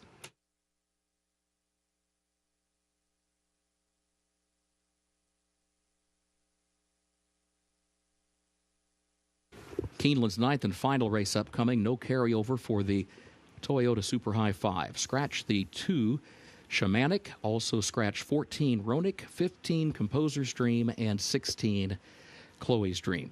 Again, scratch the 2 Shamanic, also scratch the 14 Ronick, the 15 Composer's Dream, the 16 Chloe's Dream. A reminder, number 13 draws into the race. 13, Quality Art will run.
Race number 9 is the final race this afternoon at Keeneland Racecourse. We came in with a lot of buzz and excitement, as we should, with the pick 6, which began with race number 4, well over $1 million in the total pool. There are only 4 horses covered in the pick 6, which means if the 4, 8, 9, or 10 win, they're going to pay out the pick 6. If anybody but the 4, 8, 9, and 10 or 10 win this race, there will be another pick 6 carryover. And just to lend perspective of how difficult this sequence has been, if the 8 or 9 win, it's a $430,000 payoff. If the 4 or 10 win, it's an $860,000 payoff. So there are some very anxious individuals out there. We wish them the best of luck in their endeavors here with these horses that are covered in the pick 6. But Gabby, this has been a challenging sequence to say the least, with a huge pull with the 2-day carryover coming into this afternoon. And quite frankly, Scott, I thought this was one of the most difficult races in the sequence. I know when you and I played the ticket, a combined ticket, we had about 6 horses originally and had to narrow it down. So obviously the number 9 Baltazar is one you must consider for Neil Drysdale, especially coming out of that good second place performance, but he is one of many that you could have here. No question. He's 5-1 on the board right now, the number 9 horse Baltazar. And my opinion of this horse is he's gotten better each and every race this winter at Santa Anita. The winter well documented in Southern California with the amount of rain that was received in the LA area. There was some time missed as far as training for these horses, the track not opening, et cetera, et cetera. And I think that you're going to see this horse through these races being a fitter horse each and every time. And I think that's evident by the way that we've seen him progress in his 4 starts this year in 2023, or 3 starts, I should say. And you have to love the fact that with that included was a mile turf race. So he went sprint to the route at Santa Anita to possibly make him peak fitness today. Royal Sandrine is the 6th horse for Rudy Brisset, was 2nd at Turfway Park on the synthetic in his most recent start. He's been in the money in all 3 starts. All 3 starts came at Turfway Park as they move him over to the turf for the first time with the additional blinkers. I like him. He's my top selection in here. He's a son of Speightstown. We know that they can run on anything, but especially the turf. And he's out of the first dam, the mare. She was a grade 2 winner at 1.5 miles on the turf. So I think this is a horse that would improve with the surface change to the turf today. I like the fact that he puts the blinkers on because I do think he's probably a touch better going longer. He cuts back to the mile today, but the blinkers on might make him sharp enough to pull this one off. The 11 is another first-time starter that Kenny McPeak acquired out of a European sale. Not quite the $1 million purchase price that we were discussing earlier, but this colt by Zarak was purchased for $117,000 plus. That's Gold Franc, the number 11 horse for Magdalena Racing, getting set for his debut here today at Keeneland, going a route of ground. And sometimes it's just a question mark what these horses have in store, and sometimes you just have to look at the tote board to see if they are live or not. And Scott, right now, he's on the board at 18-1, 17-1. So I think that just shows you how strong this field is. The 10 Cyber Ninja for Mr. George Kokorian, a homebred for Kokorian, a colt by Arrogate out of the out of the Kitten's Joy first dam, Famous Alice. Now, no turf winners from the mare's side, but only 2 starters so far for that mare, this being one of them. And this horse moves over to the turf with that Kitten's Joy pedigree on the dam side. Perhaps that will wake him up. And the mindset I think you've got to have with this 10 horse in here is that Bill Mott worked him on the grass at Payson Park in South Florida, or in Florida. And if he didn't like that turf move back on the 8th of April, I don't think that he would be here aiming towards a turf race at Keeneland. Yeah, I'm on the fence with this horse because, as you mentioned, Kitten's Joy on the dam side, the mare, she was graded stakes placed on the turf. She was a 3-time winner as well. Arrogate, though, only 7% his progeny in turf routes. So that's not, a great percentage, but I wanted to include this horse in the top 3 because of that workout on the turf, and maybe this horse could move forward in his second start. Maiden special weight event on the grass here to close out the card. Again, only the 4, the 8, the 9, or the 10 pay out in the pick 6. Any other number besides the 4, 8, 9, and 10 will trigger a 3-day pick 6 carryover going into the Friday card. We'll have that answer for you here in less than 12 minutes at Keeneland.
The horses are entering the track for Keeneland's 9th and final race. Maiden special weight, 3-year-olds at a mile on the firm turf, rail at 10 feet. The Brownstead. No carryover for the Toyota Super High 5. Scratch the 2 Shamanic. Scratch the 14 Ronick. Also scratch the 15 Composer's Dream and the 16 Chloe's Dream. A reminder, number 13 draws into the race. Quality Art, number 13, will run. Post time in 7 minutes.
There's the 4-horse Forge in Fire, Silverton Hill, Brian Lynch, Julian Leperu, one of the 4 horses that will pay out the pick 6. If the 4 wins, that'll be $860,000 to a ticket and hitting the pick 6 today at Keeneland. You want to talk about pressure going into a race? Could you imagine the anticipation? I don't think I could watch the race. I would just look up after the horses cross the finish line. That's a lot of pressure, Scott, especially because I really like this horse. I didn't pick him in the top 3, and he will be a long shot, but his coat looks great, just a long, lanky colt, and I think he'll be able to show a little bit more speed today, but just like his professionalism this afternoon for Brian, who has sent out some big prices on the turf, and they've been running really well. The 6 horse is 7-1 for Rudy Brisset Royal Sandrine for Brownwood Farm. He said to me that they're adding blinkers because he felt like he lost some position in those races up at Turfway Park. He also did make a comment saying that he felt like he got a little unlucky in the entry box because they were trying to get him into a mile and an 8th race, but they had to go to this mile race. So maybe it'll be a touch too sharp for the number 6 horse for those considering him here in the nightcap at 7-1. I believe that. You can see it from his past performances. That was one of my main concerns, and I picked this horse on top, but he did look like he progressed at the mile and a 16th, and he looks like a horse that should run all day, so the cutback in distance could pose as his biggest problem. Sherlock's Jewel, the number 7 horse, Shug McGahee, Luis Saez, coming together for Wharton Connell Racing. Here's a colt by Lee who hasn't raced since his 2-year-old season at Kentucky Downs, and he got some good company. He was 4th behind Deer District on debut at Ellis Park, that nice son of Oscar performance for Dale Romans. And this is a Clocker Report pick. This horse has been working well. At least he worked well here at Keeneland in his most recent event. Clocker Report was spot on yesterday, and so far today I think they had the Wesley winner, 2-year-old winner. So we'll see if the Clocker Report is right on this one. But again, I thought that this horse looks very well prepared off the lengthy layoff. Just so looking to give the Coolmore Connections another win today, and they've brought over some very well-bred horses. Ocean City, the half-brother to Jackie's Warrior, the champion sprinter, winning earlier today. Here's a colt by the undefeated Triple Crown champion, Horse of the Year, Justify, out of that brilliant race filly, Turbulent Descent, the Grade 1 winner. She has produced a turf winner, so we'll see how Just So can get around there with Joel Rosario, who won earlier today with Ocean City, going wire to wire for the Coolmore Connections, and in that instance, Steve Asmussen. Yeah, Turbulent Descent, such a nice race mare. She was a 4-time Grade 1 winner, including the Santa Anita Oaks, Test, and Ballerina. So she was such a nice race mare. We'll see what her son can do today, the son of Justify, Just So.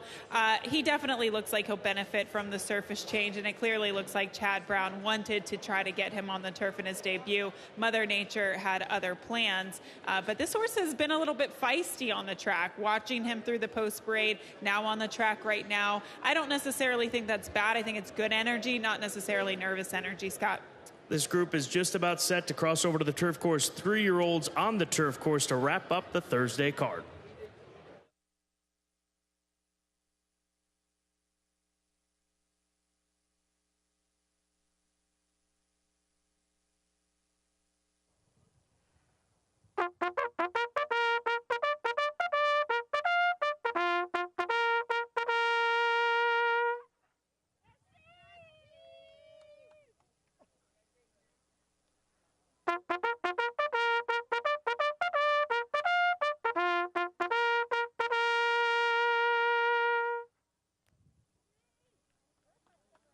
Your attention, please. A late scratch in Keeneland's 9th race. Scratch the 6 Royal Sandrin.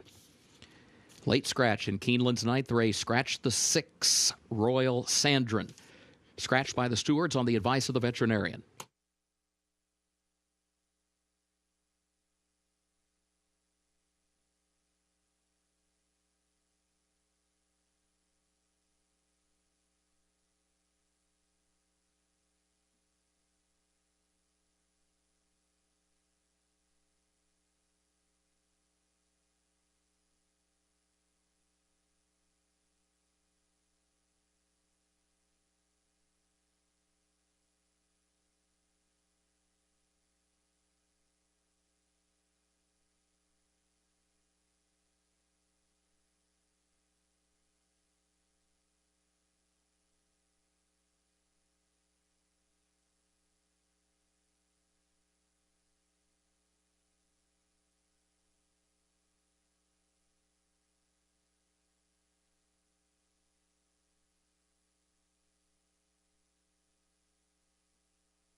The horses have reached the starting gate for Keeneland's 9th race, the Brownstead.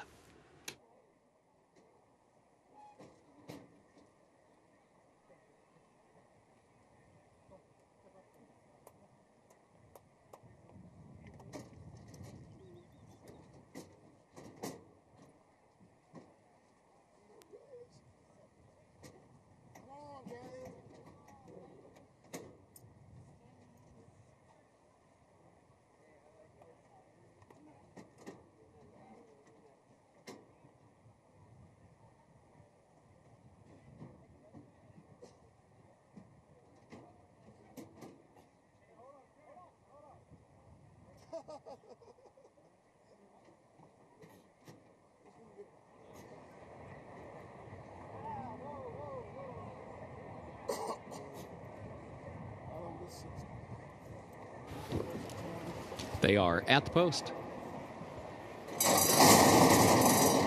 And they're off.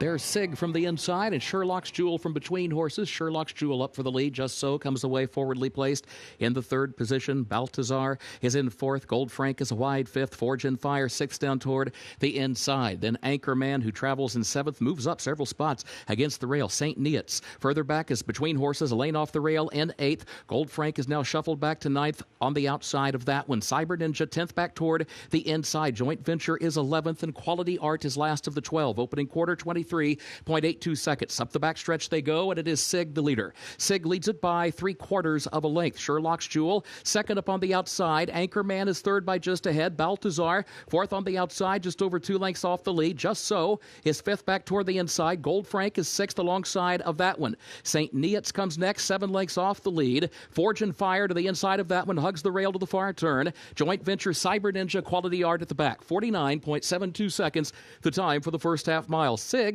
is the leader, leads it by 3/4 of a length around the far turn. Sherlock's Jewel is second by a half length, and now Baltazar. Baltazar angles toward the far outside, goes to third, still 2 lengths off the lead though. Anchorman looks toward the inside and fourth. Just So is still 5 from the front. Sig is the leader as they turn for home. Baltazar up to the far outside, and Sherlock's Jewel is fighting on in between that pair. Anchorman is looking for room, but is still fourth in the final furlong. Sherlock's Jewel with the lead. Anchorman to the inside. Baltazar. Cyber Ninja runs late from fifth. It is Sherlock's Jewel in front. Baltazar, Cyber Ninja, Sherlock's Jewel down to the line. Multiple horse photo for the win. What a wrap up to the day at Keeneland.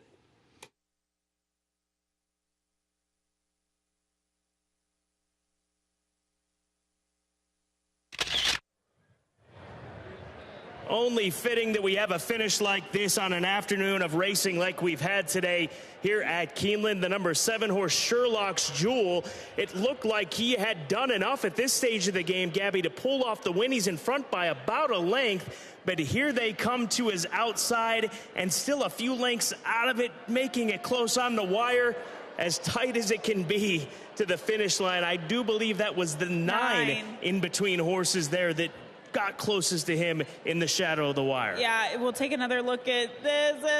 I don't know, the 10 was closing on the outside as well. That's Cyber Ninja. We have had some very close finishes, and this race, this finish is very important, a lot on the line. Both the 9 and 10 would pay out the pick 6. If the 7 holds, we'll have a massive 3-day carryover going into tomorrow at Keeneland. Hundreds of thousands of dollars up for grabs on the line, and now in the hands of the placing judges here at Keeneland Racecourse.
The unofficial results of Keeneland's 9th race. In the photo for the win, number 7, Sherlock's Jewel, finished first. Number 9, Baltazar, second. Number 10, Cyber Ninja, third. Number 3, Anchorman was fourth. Number 5, St. Neots was fifth. 7, 9, 10, 3, 5. Unofficial.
In the winner's circle for Keeneland's ninth race, the Brownstead, the unofficial winner, number 7, Sherlock's Jewel, owned by Wharton Connell Racing, LLC, of Mike Wharton and Coleman Connell, trained by Shug McGahee. Luis Saez is the jockey. Sherlock's Jewel, a 3-year-old son of Lee, out of Jewel Cat by Indian Charlie, bred in Kentucky by Wharton Connell Racing, LLC. 1 mile over the firm turf, 1 minute 38.26 seconds.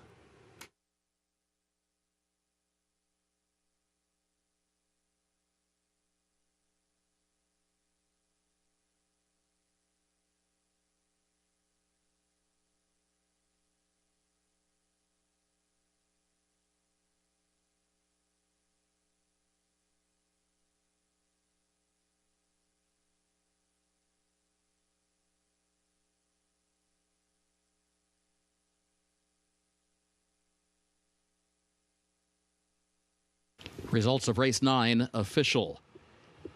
7, 9, 10, 3, 5, the official results.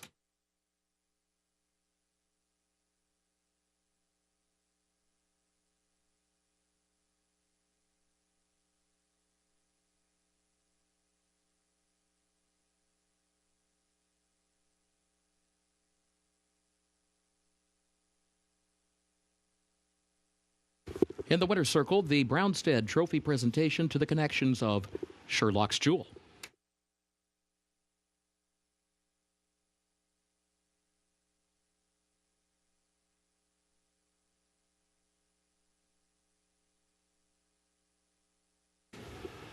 Pick 6 pays on a consolation 5 of 6. There will be a carryover for the Pick 6 for tomorrow's program here at Keeneland of $859,584. Again, the carryover for the Pick 6 tomorrow, $859,584.